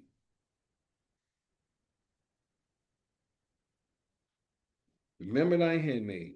Because I know the Creator's going to do you well, but this was supposed to be in for a husband, because she took on,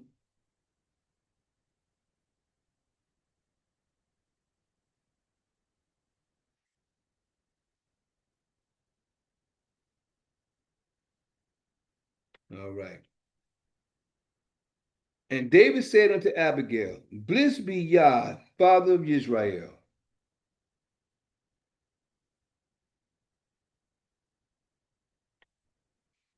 David said unto Abigail, Blessed be Yah, Father of Israel, which sent thee this day to meet me. And blessed be thy advice, and blessed be thy advice, and blessed be thou, which hast kept me this day from coming to shed blood and from avenging myself with my own hand. He's going to come avenge himself too. For in the very deed as Yah of Israel liveth, which have kept me back from hurting thee, except thou hast hasted and come to meet me, surely there had not been left unto Nabal by the morning light any that pisses against the wall.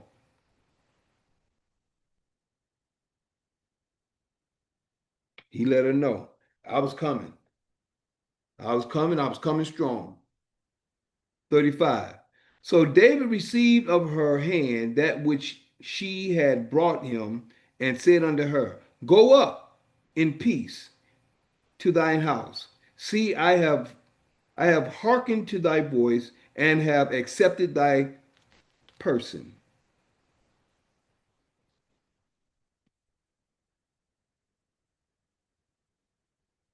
Go up in peace to thy house. See, I have hearkened to thy voice, and have accepted thy person. And Abigail came to Nabal. 36. And Abigail came to Nabal, and behold, he had a feast in his house like the feast of a king. You see that? He had a lot. He was arrogant. As you said, G1, he was very arrogant. And Nabal came to Nabal, and Abigail came to Nabal, and behold, he had a feast in his house like the feast of a king. And Nabal's heart was merry within himself, for he was very drunken. Wherefore she told him nothing less or more until the morning light. She ain't tell him nothing until the next day. But it came to pass in the morning when the wine was gone out of Nabal, and his wife had told him these things, that his heart died within him. See, he knew he'd have been dead.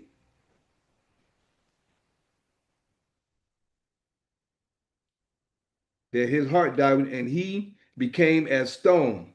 He was scared. David's about to come and kill him, acting all, like he was. And it came to pass about 10 days after, 10 days, that Yah smote Nabal and he died. As about 10 days that Yah smote Nabal and he died. See that?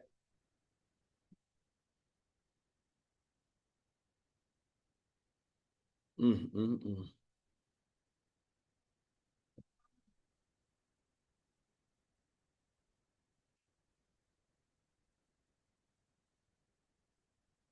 And this, but when it came to pass the morning, right here, it came to pass in the morning, when the wine was going out of him, that she told him all these things. He became a stone.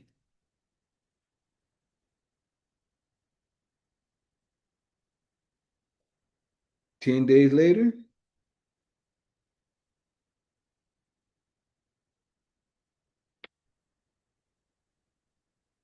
David marries Abigail. And when David heard that Nabal was dead, he said, "Blessed be Yah that he that has pleased that pleaded the cause of my reproach,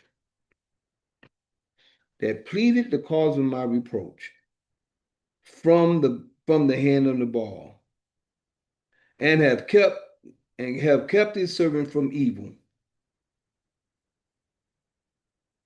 But I guess by revenging himself by his own hand. So that would have been evil. I just caught that. And when David heard that Nabal was dead, he said, "Blessed be Yah that has pleaded the cause of my reproach."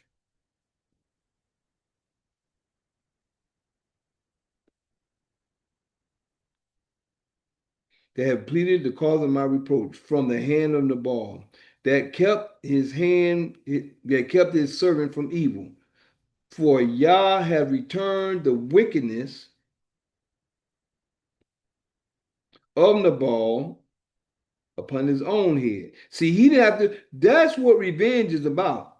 We're not supposed to take it. We're not supposed to take revenge. The Creator's going to deal with it. That right there. That's the reason why he kept saying by my own hand. Let me go back up here. I got to make sure I get that.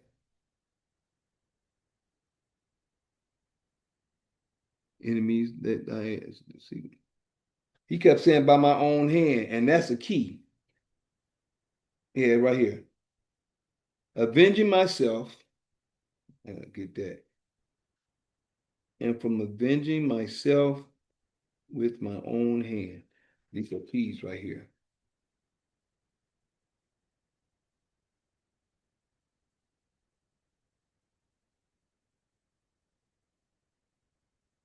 With my own hand.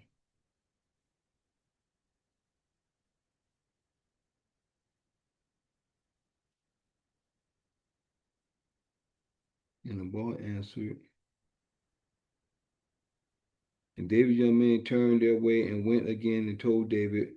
And David said unto his men, "Gird ye everyone," this is verse 13. "Everyone man with sword," and David also girded his sword, and there went up after David about 400 men and 200 abode by the stuff. But one of the young men, Abigail, okay, she went and told him, but I want to get when he said he's going to do it by his own hand.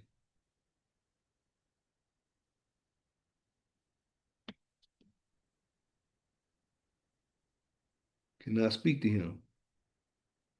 And she said, go Nabal, husband.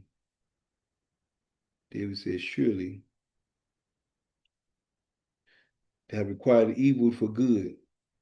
David said, "Have said, surely in vain have I kept all his fellow doeth in the wilderness, so that nothing was missed of all that pertained unto him. And he have required me evil for good. So and more also do Yah to the enemies of David, if I leave of all that pertain to him by the morning, like any that presses by the wall."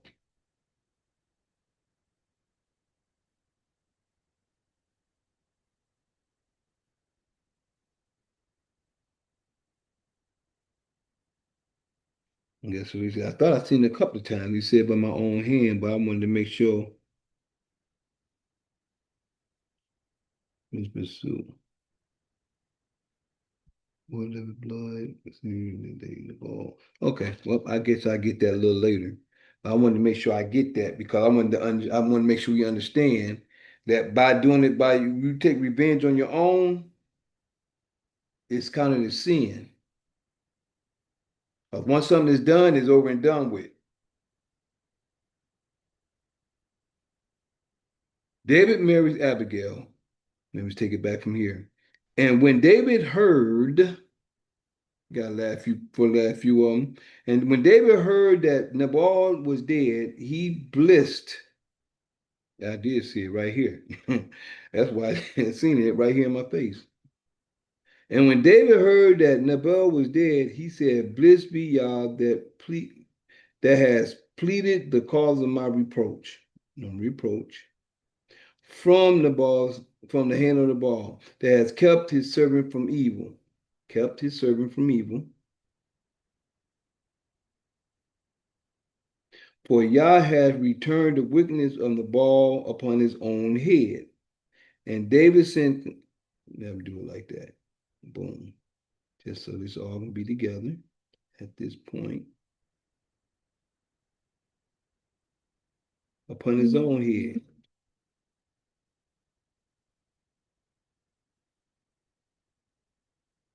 And David sent and communed with Abigail to take her to him to wife.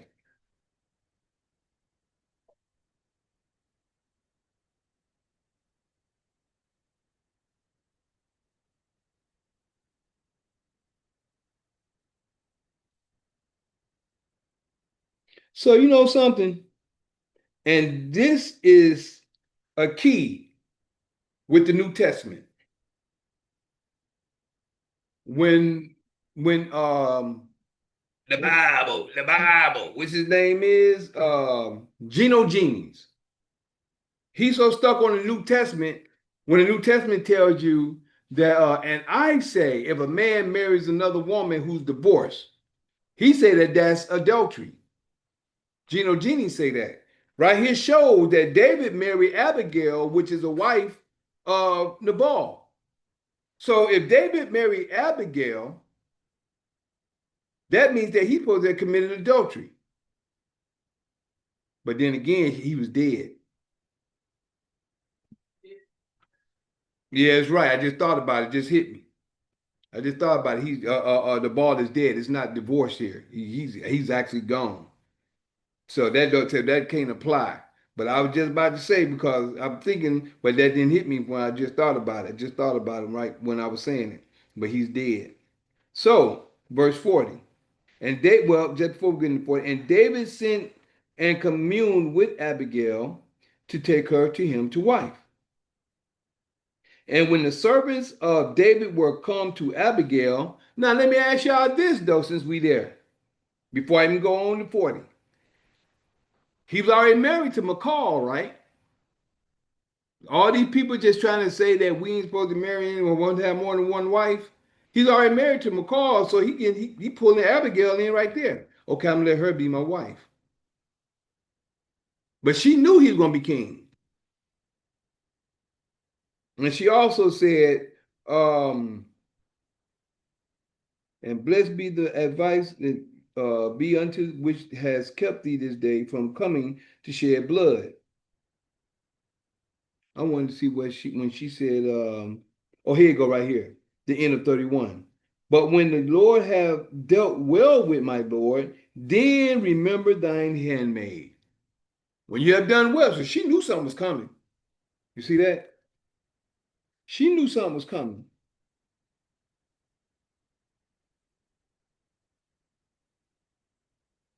But when the Lord have dealt well with my Lord, then remember thine handmaid. When the Father deal well with you, please remember me. So she knew, and she was giving herself up. She knew then in 31, the end of 31. So over here at the end of 39, it says, and David sent and communed with Abigail to take her. David sent and communed with Abigail to take her to him to wife. 40. And when the servants of David were come to Abigail to Carmel, they spake unto her, saying, David sent us to thee to take thee to him to wife. And she rose and bowed herself on her face to the earth, and said, Behold, let thine handmaid be a servant to wash the feet of the servants of my Lord. So she washed them guys' feet. Honoring David through them.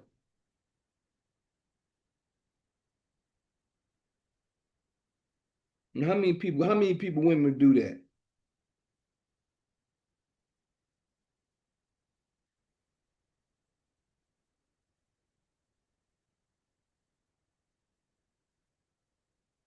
I think that washing feet was a certain type of ritual at that time too.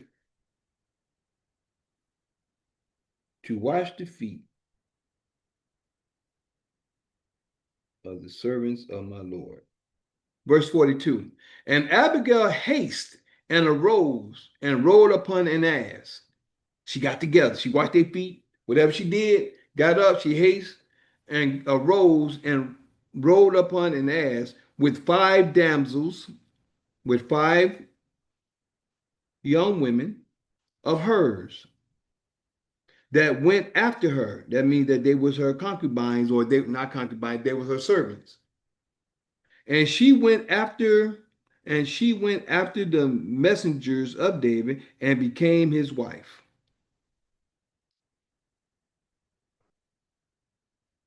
David also took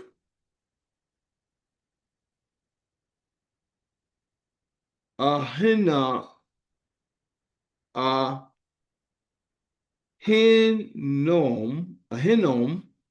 David also took Ahinoam of Yisrael,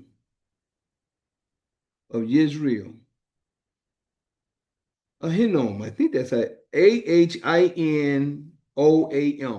of Jezreel, and they were also both of them his wives. So he took her to be his wife as well.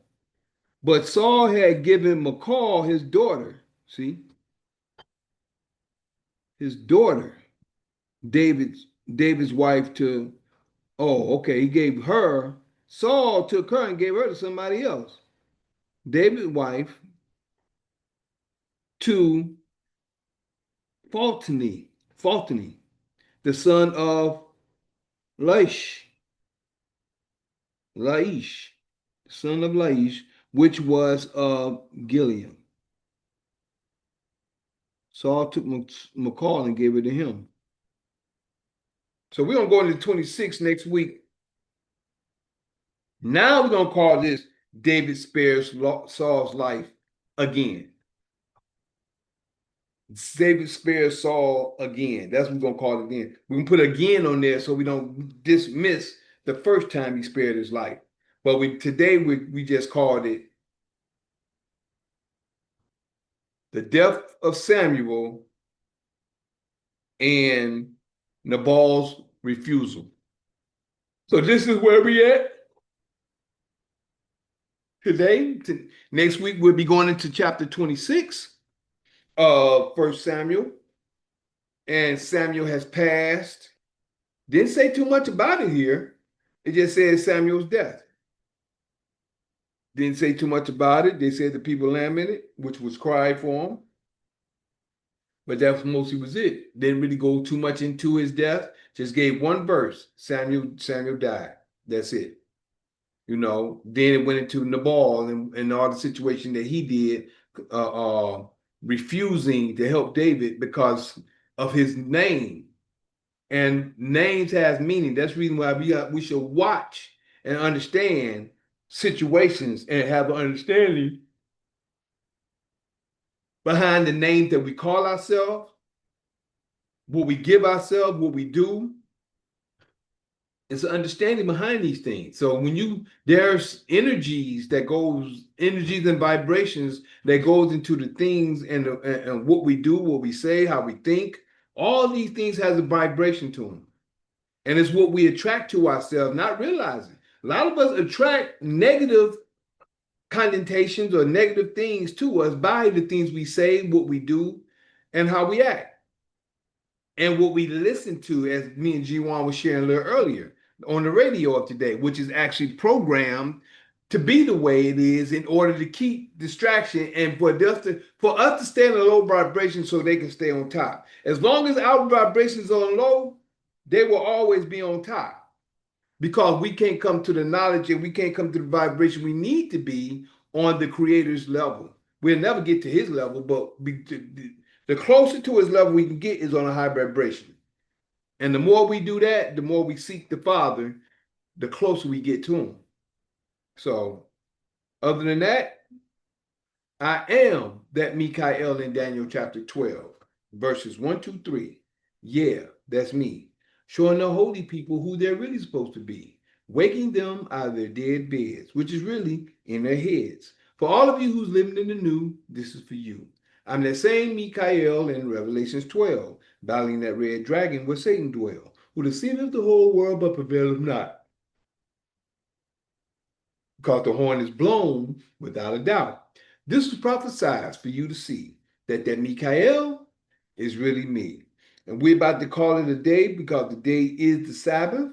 And this is the end of Assembly of the Righteous for the day, which is, this was the 24th and 25th of 1 Samuel.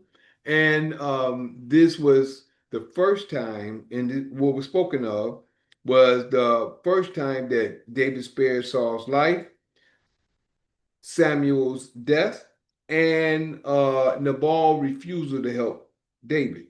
So all that is what was in the conversation today, as well as David marrying Abigail, which was a beautiful wife, of Nabal.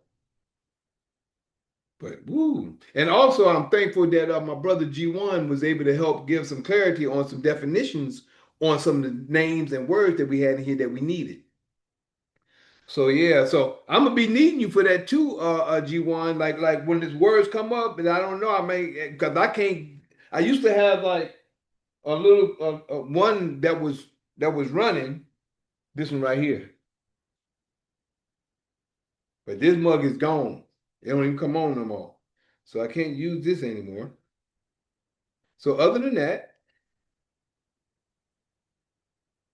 we're gonna smile our way out and give you the formalities of how to get in contact with us if you'd like to come back in. Other than that, we have, or we'll say, Shema Yisrael Adonai Eloheinu Adonai Echad Baruch Shekebo Vakuto Violam Vaed Hallelujah. Hear, O Israel, Yah, Father is one Father. Blessed be thy glorious kingdom forever and ever. Hallelujah.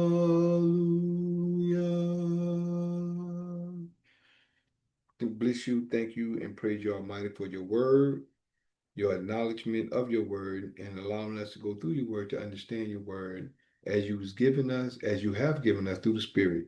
Your holy word, Spirit, and all things we pray. Shabbat Shalom and Hallelujah. Hallelujah. Hallelujah. And for everybody else, if you like keep in contact, you'll always call or text me at 770-572-5315. That's 770-572-5315. And also, you can email me at lkhyym@gmail.com. That's lkhyym@gmail.com. And you can also connect with us on YouTube and also X, formerly known as Twitter, which is X, I say X Twitter, on and YouTube, which you can like, subscribe, and share on YouTube, and like I say, X Twitter, which is my username on X, which is JuicePro33. That's JuicePro33 altogether. JuicePro33 altogether. That's YouTube. Also, you can catch us on Instagram and TikTok. Instagram and TikTok is L'chaim_the Juice, which is LKHYYM_THEJUICE. That's Instagram and TikTok, which is LKHYYM_THEJUICE. And the last TikTok, got another one on TikTok, which is Michael the Juice Harris, which is MICHAELTHEJUICE. Harris, all together. That's my other TikTok. And my Facebook is Mikael Harris, which is MI apostrophe CHAEL space HARRIS. That's MI apostrophe CHAEL space HARRIS.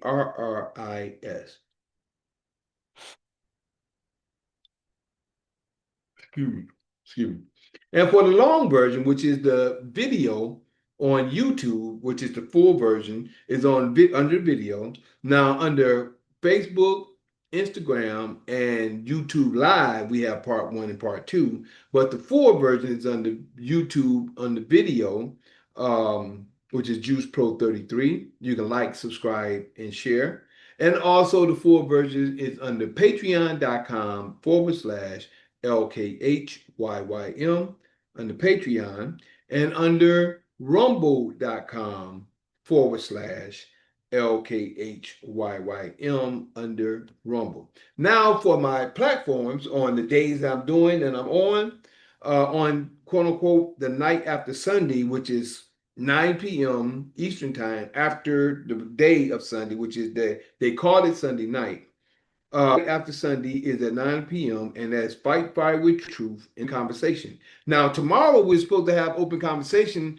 They're going to be G1 and whoever's on going to be asking me questions about my past, like when I was in Europe, when I was performing, my spiritual awakening, even probably before I left Detroit. It's more like an interview of Mikael, I guess we could say. An interview of Mikael. That's why I'm seeing it, because we kind of spoke on it last week. I've been trying to get out my information. If y'all go on YouTube, for those who may see this at a later time, but you can always go on YouTube and pull up Imperial, put in Vinny VDBC, which means I came, I saw, I conquered. Vinny VDBC on YouTube, and you should see the video come up. And when it comes up, it's gonna look like soldiers in the background, like I don't know how they say it, like subliminally you see soldiers and stuff like that. And the name of the song is Vinny Vidi Beezy. At that time, I was the hype man, choreographer, rapper, and dancer. And then I got other videos. The other 2 videos I did was Quo Vadis and Nostrum Coop. I was the male vocalist on those at that time. And we're supposed to be speaking about that tomorrow, plus others.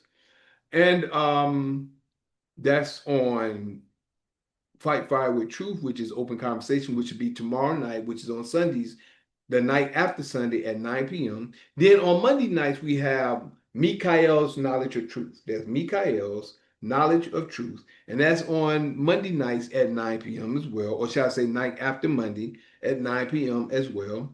And on the evening of Tuesday, we're having Introductory to Sovereign Class of Knowledge, and that's Zoom only.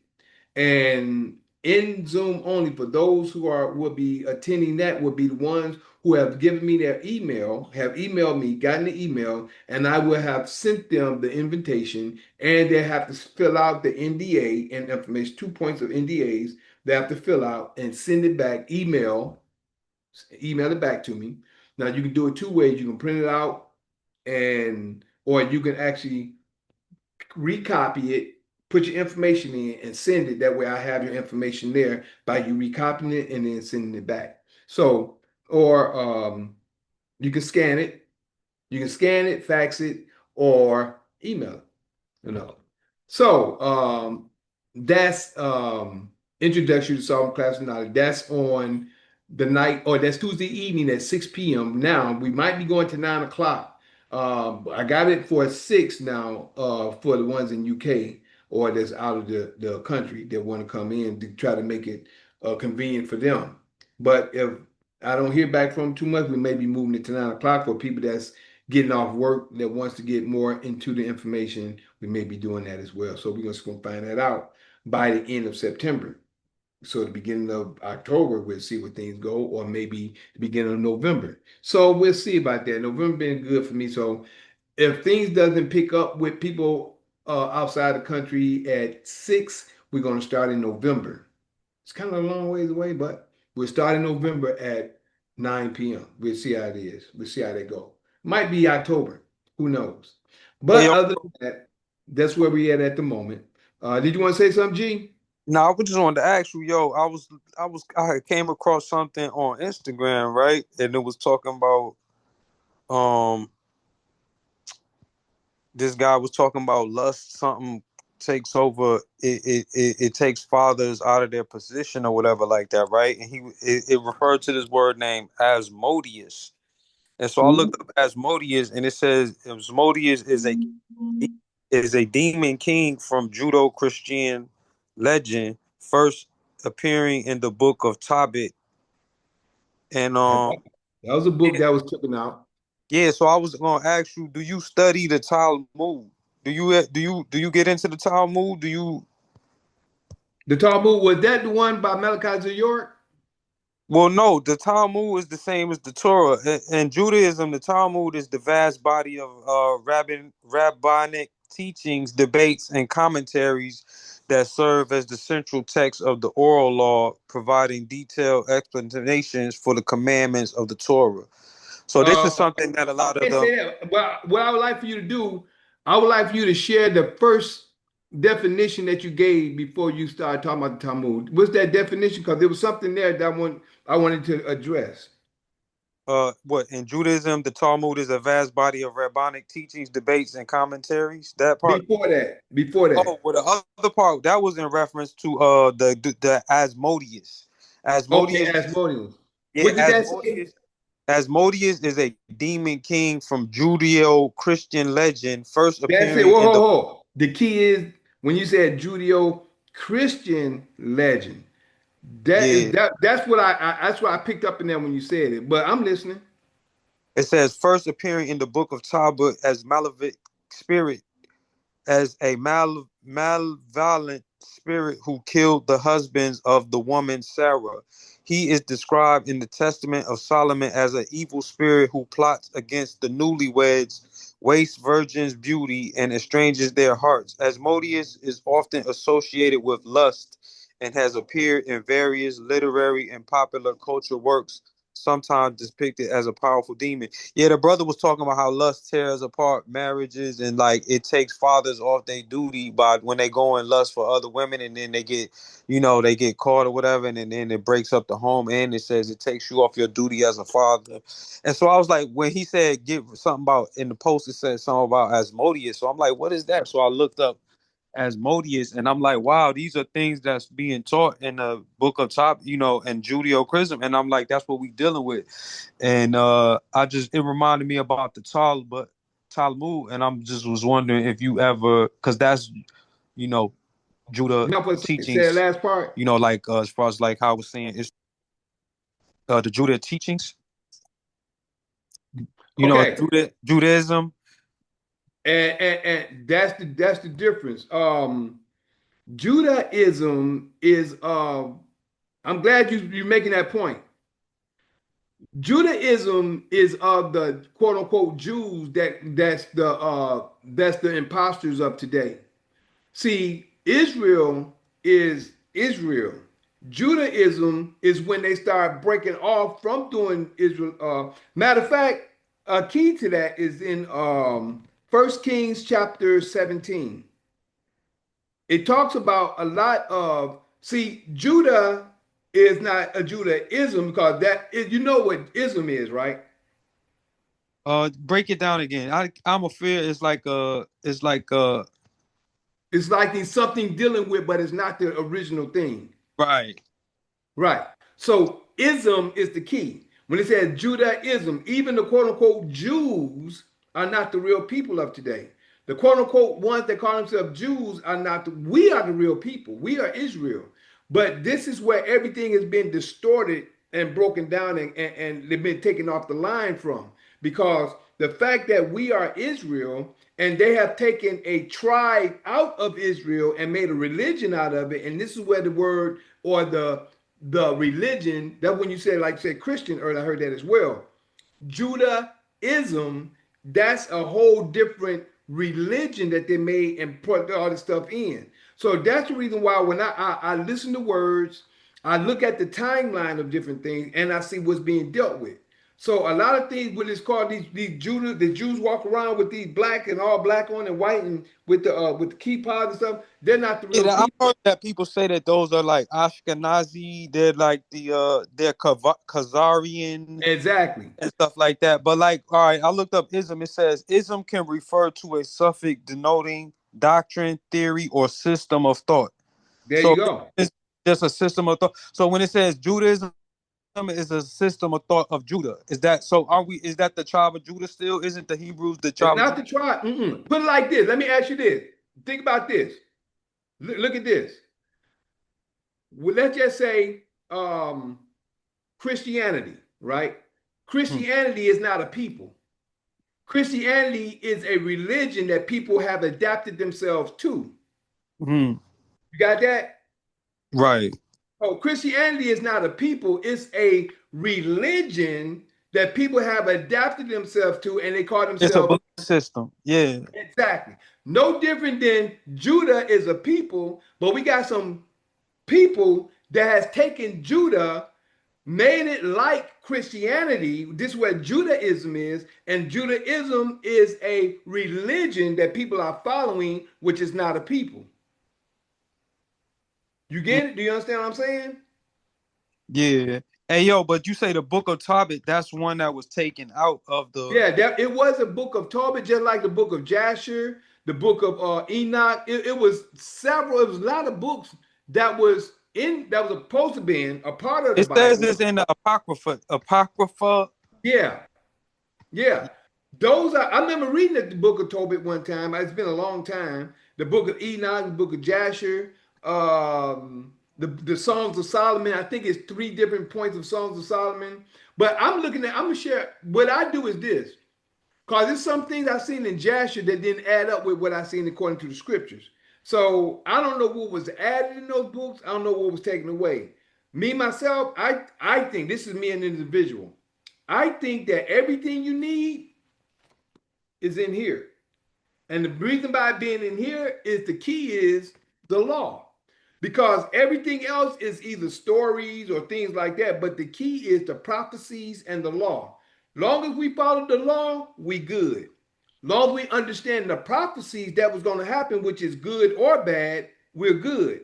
But a lot of this other stuff that's coming up that they're saying that's doing this and doing that, I don't know too much of. We can look into it and understand it because some of the stuff you were saying when it comes to when a person get married. Let me share something with you with what you were saying about the marriage and this demon and all that. I don't know too much about it. I know you're reading it.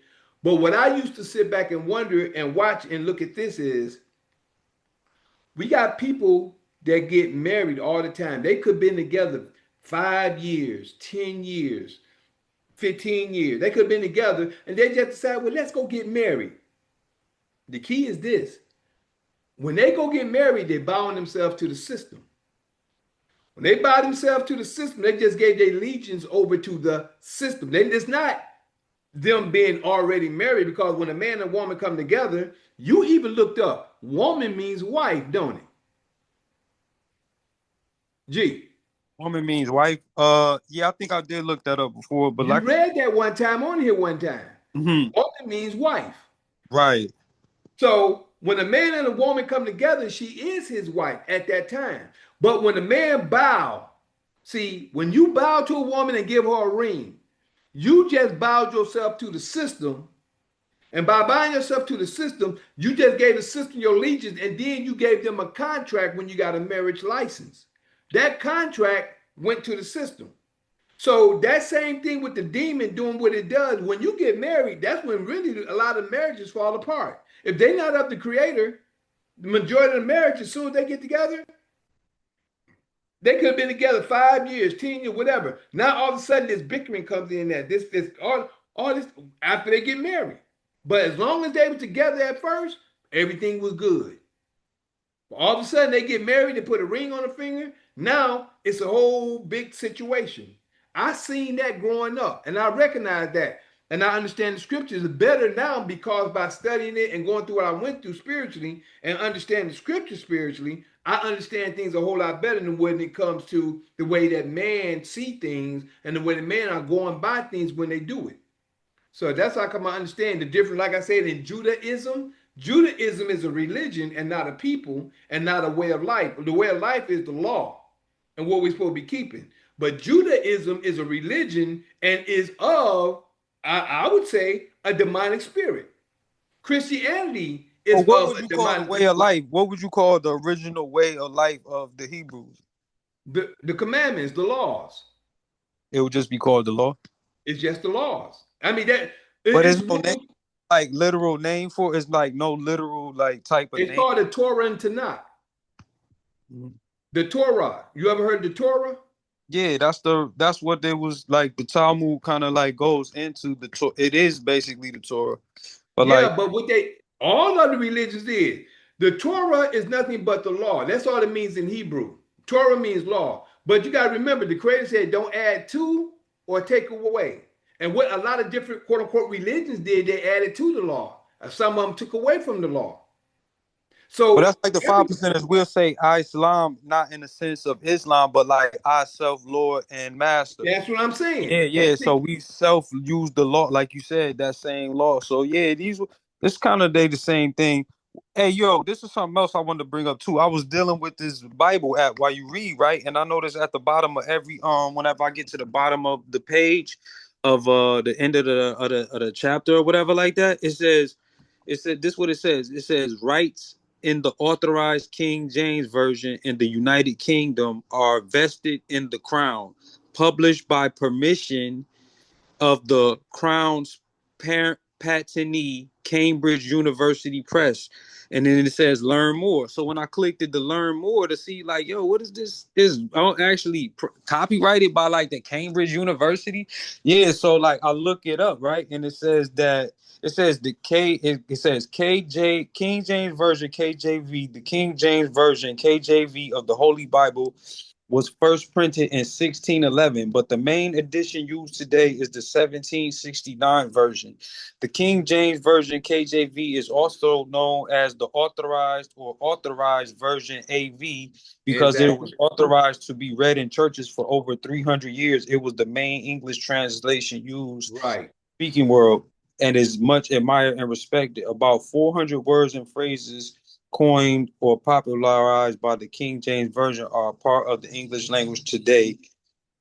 Revision: the King James Version of the Bible was not a new translation, but a revision of the English Bible, which was commissioned by King James I of Great Britain There you following go. the Church of England Hampton Court Conference in 1604. 54 scholars from London, Oxford, and Cambridge worked on the project. They were all from the Church of England, Anglicans, but include, the difference between Anglicans and that I was learning too that from that Professor Jang. He was saying Anglicans and Catholics, the only difference is the Anglicans believe the king is like the overall sayer, and then the Catholics believe the Pope is. But yeah, it was saying that the Church of England Anglicans, but included those of traditional and Puritan views. Now the Puritans believe that you could get like, like I was just saying, the Anglicans believe that the king is the one who was given divinity by God and he's the connection to God. Whereas the Catholics believe the Pope is the connection to God. But the Protestants, they believe that you can be connected to God directly just through the teachings, just learning and reading the Bible. So they're the ones who came up. The Protestants was the ones who came up with the Ivy League schools, Harvard, Yale, and such like that. They were the ones who started the Ivy League, the Protestants. Because the king, he kicked them out, and like, listen, stop, leave me alone about this stuff. Y'all just go over there to America. And so the Protestants, the Pilgrims, they came over to America, and those schools were like Protestant, started by the Protestants. But yeah, that's class. I sent you those links. So yeah, I would like to discuss some of those if you could watch maybe the Okay, first hold on. Yeah, three. hold on real quick. I want But to yeah, let me share stay something into with the you Bible. what you just shared. I was just giving. I seen the links coming through. Let me finish Oh, reading. It was saying how the Church of Anglican, but included those of traditional and Puritan views. Officially, the 1586 Bishop's Bible was used as the base for the revision. but the scholars reference all existing Bible translations in English, such as the Geneva Bible and Tyndale, and also editions in other languages. The completed Bible was first printed in 1611 and included the Apocrypha, which is omitted from this edition, the 1769 edition. In 1611, English spelling and punctuation were not standard. Let me go to the. So were not standard forms, and the Bible underwent a mainly orthographic revision by Oxford and Cambridge universities in 1769, which is the version most people use today. The rights of the King James Version Bible were and are still are protected under British law and are vested in the Crown. Bible Society edition in 1804, the British and Foreign Bible Society, BFBS, was founded, and they printed millions of cheap copies of the Bible for people to buy and read. Though the work of the Bible Societies, the King James Version became the most printed and most widely read book in the world. 19 For paragraph edition, the King James Version was printed with each new verse starting on a new line. In 1954, the British and Foreign Bible Society produced a new edition of the KJV, keeping the original 1769 text, but adding subtitles and paragraphs, making it easier to read. In 2011, this was reprinted in a special edition with other appendices, such as a glossary and concordance to mark the 400th anniversary of the King James Version. This is the text used in the online edition. The paragraphing subheadings from 1954 and other editions from 2011 are copyright, and British and Foreign Bible Society produced a new King JV, a new edition of the KJV, keeping the original 17. Oh, I already read that part. Where's Our copyrighted British and Foreign Bible Society. Copyright information rights in the authorized King James Version of the Bible are vested in the Crown, published by permission of the Crown's patentee, Cambridge University Press. This edition of the King James Authorized Version was paragraph and subheading added by the British and Foreign Bible Society in 1954 and released again as a special edition in 2011. BF 2011 British and Foreign Bible Society. This text is maintained by the British and Foreign Bible Society. If you are interested in obtaining a printed copy, please contact the British and Foreign Bible Society at biblesociety.org.uk. But yeah, that was interesting to me, that, to find out that's because at one time I heard that recently that Disney, the Walt Disney, the company Disney, that they had bought the rights and I read that too. Bible, but I guess that's false, because this is saying that who is the parentee is Cambridge And also the Kings. But what I wanted to share is this. I know it speaks about the 1611 Bible, which was the first one, authentic, the authorized one that was actually made first that they start printing. But Yeah. you also mentioned, which I was going to bring and say as well, as you had the Geneva Bible, which you mentioned, the Wycliffe Bible, and the Tinsdale's Bible. These three was written before the matter of fact, of these three, plus I believe it was a Great Bible before the 1611 Bible. The 1611 was the one that was made and that was spread throughout the earth. Now, we got to understand, before we even got to the 1611 and all those Bibles, the information came from our people in scrolls first. This is where all the knowledge and information came from. They took the information, and the key is this: and the reason why it's the most sold book in the world is because the creator has allowed it to be sold and to be the way it is. See, no matter whatever king is in charge, whatever Protestant, Pope, whoever they are, or whoever they may be, the creator is going to give us the knowledge we need to know. They can't hide. The creator gives all life. Everything that's living has the breath of life. And everything that's living has the consciousness of the creator. Thank you, baby. Thank you. So everything that lives has the consciousness of the creator. The creator is going to have what needs to be put in its time and for the creator's favor. So even though a lot of these books that was written and that was put. We hear that the 1611 Bible was the first one that was put out, but before then was the Tyndale Bible, the Wycliffe Bible, the Geneva Bible, and it was a great Bible that was written because I read these things in my time. Remember I told you my 30 years of gaining knowledge? These Bibles was before the 1611 authorized King James Version. This is where you won't find the word Jesus, you won't find the word Jesus in that Bible. But the whole thing is, it was the law, the Torah and Tanakh. That's the reason why you have Old Testament and New Testament. The Torah and Tanakh was long before all these other Bibles made. All these other Bibles was from England and the European was made these and brought them and put them in circulation.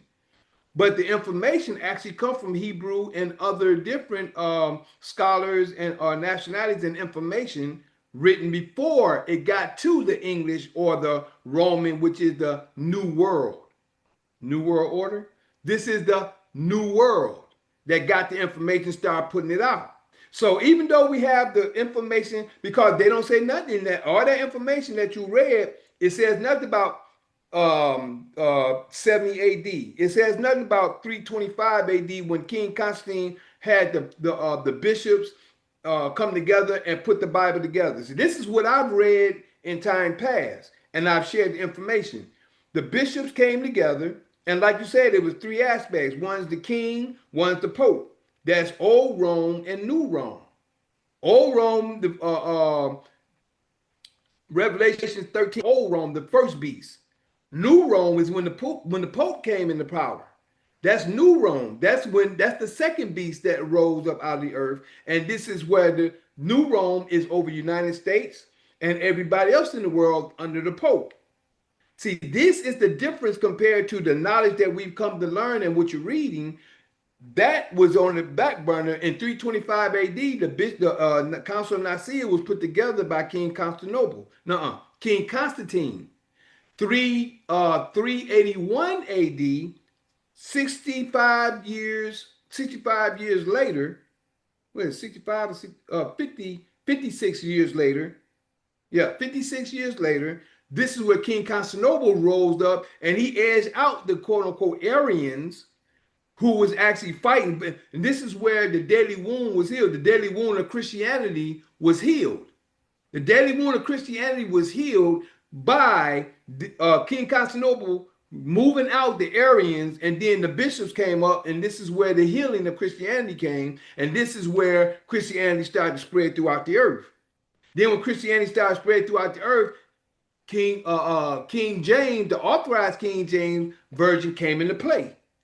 When the authorized King James Version came into play, 1611, then came after that the revised, and this is where your image comes in, Jesus. Your revised version came into play. Your revised is your Jesus and your King James of today. But the reason why I say all our answers is in here is because the Creator has allowed everything to be in here to understand the blessings and to understand the curses. Also to understand the first covenant, which is the blood covenant in Exodus chapter 24, verse 1 through 8, and also the spiritual covenant, which is in Jeremiah 31, verse 31 through 37, Ezekiel 36, Ezekiel 37, and throughout the whole Bible. It talks about it all. But the key is the quote Christians are not taught to understand the Old Testament. The Christians are taught to understand the New Testament, which is the curse. And this is the reason why everything is the way it is now. See, and I'm gonna tell you, this is my point of view. I'm giving you my point of view. The reason why a lot of the books in the Apocrypha was taken out is to get you a better understanding without going through all the other stuff that they're happening, getting to know so much. You get the basics right here in the Bible itself. That's just the basics. That's why some people say basics information before leaving earth. That's what they call the Bible. That's what they say, but we know Bible only means books. That's all Bible means is books. So once you understand these different things, by understanding, if we take our mindset and only stop at one point, that's all we know. until we expand our mind to understand, okay, this was did this because of this. But the key of it all is of the creator. The creator's seen everything from the beginning to the end. It all depends on where we at in that timeline to see what we see things. I can't say I see it all because I don't know everything. But what I've come to understand, I come to know and I come to understand. And by understanding that the creator has everything in here, I understand that through the spirit. See, and that's the difference. The spirit of life gives you the understanding. The anointing spirit gives you the understanding once you start to read and understand. Then you can start. Then you can say, "Okay, I understand this and that." But that's Because what a lot of things that that you was the Professor from James classes I was 1600s, huh? that Professor Jane, he brings that up with the monad. He says that like, yo, you already have the spark in you to kind of discern the truth in you, because like you're already connected. There And you so go. like That's no right. matter what, you can kind of tell when somebody's lying to you or not, or basically when you test your real analytical against reality. But like yeah, it mentions though that the 54 scholars of London that they came to work on the project, that they officially used the 1586 Bishop Bible was used as a base for revisions, but the scholar referenced all existing Bibles that, so yeah, they were, like you said, the Geneva, they just didn't mention it, but they referenced all existing Bibles. Yeah, so yeah, So that was it. You got to understand that was the creator's doing. The creator had to do that and to put all that in there. So the ones that had the spirit of the creator to recognize the truth from the false. That's the reason why when you was talking about the Judaism, Judaism is nothing but a religion that people have adapted themselves and they have accepted that as the truth. The law is the truth, and that's it. The yeah, but law, can you say the creator allowed that? But would you say the creator allowed that? mhm, he had to. You know why he had to? How he had to allow it? He had to allow it because he said that I'm going to send you in a land that ye know not. There you're going to serve other gods, wood and stone, gods your fathers haven't known. This is the whole point of knowing the blessing from the curses. If you read Deuteronomy 28, verse 1 through 14, tell you about the blessings that he's going to do if you keep the law. The key is the law. But he said, verse 15 through 68, all these curses is going to come upon you if you don't keep my law. 15 through 68. And the main theme, majority of the people look at today is just the 68th verse. The creator shall bring you into Egypt in ships again, where no man will buy you, and you're gonna be sold for bondsmen and bondswomen. That's the only one everybody they forget about the diseases, the going into captivity, all the stuff that didn't happen to us, the stuff that all these other people that said no people gonna come over us and they're gonna change our identity. Nobody pay attention to all that. Everything you just Hey, got to but you know asking. what I think? I think this is just my personal opinion, that I think that this can be found in everywhere. Like if you have the spark in you, you can find this in almost any book, not just That's right. That's true. you That's can find right. this in Quran, you can find this in a lot of things, like you said, ancient texts and all of that. Like, and There you you can find go. laws of God that you need to follow without even never even reading the Bible. Like, because like be presented to you. But yeah, like That's I think true. a And lot of I'm with you a lot of the 100% on religion that, bro. side of it, a lot of the religion side of it is like Professor Jang was saying, is power, is control for a lot of people. Like that's the king. He wants to have be remain in control. So that's why this is his version. You know what I'm saying? So but as far as that goes, the religious side of the Bible, like this is a power play to Yeah, control. definitely. Definitely. People were sent over and on missionary missions with the Knights of Templar to kill people and that didn't worship and things of that nature. So yeah, this was is power involved in this with the people who was they wasn't acting in the interest of God. They was acting in the interest of self and just Yeah, definitely. remaining in power. So that's one side of it that we gotta like look at it for what it is, even though That 100%, bro. And the reason why I'm sharing with you 100% is this. yeah.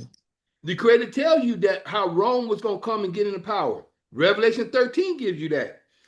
Daniel chapter 2 gives you that. Daniel Mm. chapter 7 and chapter 8 gives you that. It's all in the Bible. It even tells you in Jeremiah chapter chapter 25, starting at verse 15, it tells you that he's going to use he's going to use them, which is, he said they're going to come from one end of the earth and go throughout the whole earth. And they're going to do it. Yeah, but It's that's all why I think in there. it's interesting to point out, point these things out. Like as far as the King James version, all of it is very, while you using the Bible to teach from the laws of the Creator and pointing out truths and everything like that. And like you said, the differences and all the different variations is also very important to point this out to people that we're not looking at this from a religious. Exactly. We definitely not. No, we're not. That's why I always say the law. See, when people, the difference is when some people say unconscious people, I'm gonna say, even though they call themselves conscious, when they say the Bible, oh, that's religion. That's not religion. They don't understand what religion is. Religion is a tool or an It's a belief aspect system. that someone put together, like Christianity is a religion. It's a belief system. There Yeah. you go. It's a belief system. The law is not a belief system. We know not to murder anybody else. We know that. We know that. We And well, know the not difference to. is a way of life. Like you said, the way of That's life what it versus is. a We belief know not to murder anybody system. else. We know we're not supposed to be laying down with another man, woman, knowing that that woman belongs to another man. You can go try to lay down with her. We know that we ain't supposed to do that. We know we're not. Okay, we said murder. We know we're supposed to show respect to our elders. All these things. We know we're not supposed to lie to one another. You know what I'm saying? All this, these are the commandments. So that's why I meant the law is a way of life. And yes, the law is in every religion, but every religion is not of the law. That's the difference. Like right now, people are going around calling themselves Christians. I'm not a Christian. I'm not a Christian because a Christian is something that What would you follows call yourself? Christianity. Call yourself? Huh? What would you refer to yourself as? I'm a man of I like to say I'm a man of knowledge and information, or I am a Hebrew Israelite, which is a people and not a religion, a Hebrew Israelite. That's what I am as a people. But I'm not of any sect. I'm not of any religion. I'm not of any type of uh, uh, just might as well say religion or a group of people. I'm not of that. I'm the only people I am a part of is of who I know I am, is which is a child of Israel. See, Israel is a people that's supposed to carry the law. All the world is supposed to keep the law, but every nationality, they have their own way of life. But the Creator has given Israel how and told us how to do what we do. Other nations can do what they want to do. When it comes to eating certain things, the Creator told Israel, well, Israel, you're supposed to eat this certain type of way. That's in the law, which is in Leviticus 11 and Deuteronomy 14. Any other nation can do what they want to do. But when they start following Israel's steps, they have to become as Israel do. They have to start following the Israelites' way of life, because this is who the Creator gave his promise to. And as we start to follow this way of life, this is the Creator's way, and this is how you become of the Creator. People that want to start following the Creator's way of life can't still eat pork. If you How you gonna say, well, I'm following the Creator, but I'm still eating pork, knowingly that it's against His law. See, the world can do what they want to do. The Well, yeah, Christians, you can't lead other man astray, and that's like the blind leading the blind. Like all of these different versions of even religion, like you said, there's so many sects in Christianity. Like I was just saying, the Anglicans, the Catholics, the Protestants. yeah, That but just in that sect alone, Islam, you have Shiite, Sunni, this Orthodox, that's what I'm saying. even But Jews, even Jewish, you have that's the what I'm Ashkenazi, saying. this that. Yeah, yeah. So Exactly. this a man starts to stray and go away and create And that's his what I version. now you understand what I'm saying, because when you keep the law, it has no variant. We all know, And everybody that's what I'm knows. saying. That's why I was saying you get the law from pretty much, if you really in tune with the law, you're gonna hear it There wherever. you go, bro. You know what I Exactly. mean? But Like, see, the only reason I but it's say that very it's still important in order to make the distinction for people to understand we're not doing this from a belief system. We're right. operating from a way of life system. And there you go. That's it. That's bottom line. And a way of So life meaning when in I tune was with walking the up, law of. when I was woken up spiritually, I was woken up through the scriptures. And this is where I was woken up from. Some people are waking up from being a Muslim by doing certain things. It's certain things in there also I that think it's a combination of all things. Because, like I said, I started out in Catholic school, but then I started reading Malcolm X and Islam, and got into all different types of philosophies in order to come up with the overall. It's like a piece of the puzzle. You have to piece things together. So I don't think there's any one thing that really wakes you up. I think everything was a journey, part of your journey. You know, like they say, your whole lifestyle is a culmination of your there you go. history to be who you are today. You know what I mean? Your whole history adds up to who you are now. So it's like you can't just say one thing was the one. You know, everything led to this point. You know what I mean? Yeah, So but we got to remember the law was in the beginning. So all of it, every religion have the law in it. You know what I'm saying? Every religion has the law in it. But just because they have the law in it doesn't mean that is of the creator, because the creator only said things a certain type of way. This is the reason why he gave a certain people and he anointed them as a nation to carry the law in a certain way. Now, like I said, in the scriptures is where it tells who is the ones who's to carry the word in the Bible. Now, every other religion, national, I ain't gonna say nationality, every other nationality, religion, like I said, the Quran has information in it, but there's certain things in there that following what a man does instead of doing what the words say do. No different than the Jews who trying to get people, you must wash your hands and this and that. And then when quote unquote prophet of the New Testament said, it's not what goes in, but what comes out. It is what goes in when it comes to what you're eating. But what he said, what he meant was, what comes out is the way you think, like we were talking earlier. The way you think is the vibrations and the thought pattern that you think of and what you do. That's why we're supposed to be on that positive mindset. This is the reason why the vibrations that we're listening to in the world today from the radio stations, which I really don't listen to, I listen to my Bluetooth when I'm riding down the road now. And I put on YouTube and I put on soothing music. But the point is, what they're putting into the world is what they're trying to keep a hold of. So understanding where the word, like you said, the spark is the anointing spirit upon those who is following the Creator. And when you follow the yo, Creator, that's you're gonna crazy. follow. Right now, it's a thing on TV that says The Chosen. It's just a thing. It's just a fucking thing that's right now on the TV that says The Chosen. You know what I'm saying? Right. So yeah, it's like I was just getting ready to say, like all of these They can things. take a word. They can You take can, a word and yeah, make it mean what they wanted to believe. Make it mean what they wanted to mean. well, what I'm trying to say is the begin. There's so many things that you're gonna be given as far as from other people, but the Right. thing is, it's already in you, and that's why I agree with as far as like Protestants, how they were saying, you know, no man can be more connected to the Creator than you, not the King, not the Pope. That's right. That's All you true. have to do is do your own research. Even listening to you, it's not that you're telling me anything. It's that is I'm listening and doing my own discernment. And you're supposed to. That's It's right. already in me to see for myself. You know what I'm saying? And Like, guess what you just said? What you just said was Jeremiah 31, verse 33 and 34. When it says that I'm going to put my law in their inward parts, and all of them should know me, from the least of them to the greatest of them. No man shall teach no more, here know the Lord, and there know the Lord, but they all shall know me. So you just said what is quoted in the scriptures. exactly. Yeah. That's what it is. That's So one we man though, 2 hours in here now. So I'm but getting there ready to end this. But what we're gonna do, we can still chat for a minute, but I don't want to be this too long. But this was good. yeah, I forgot you still recording. My bad. Yeah, I I'm thought still recording. But yeah. yeah, this was good because this is stuff that people need to know and understand. I don't know how many people gonna get to this point because some people don't have a long attention span.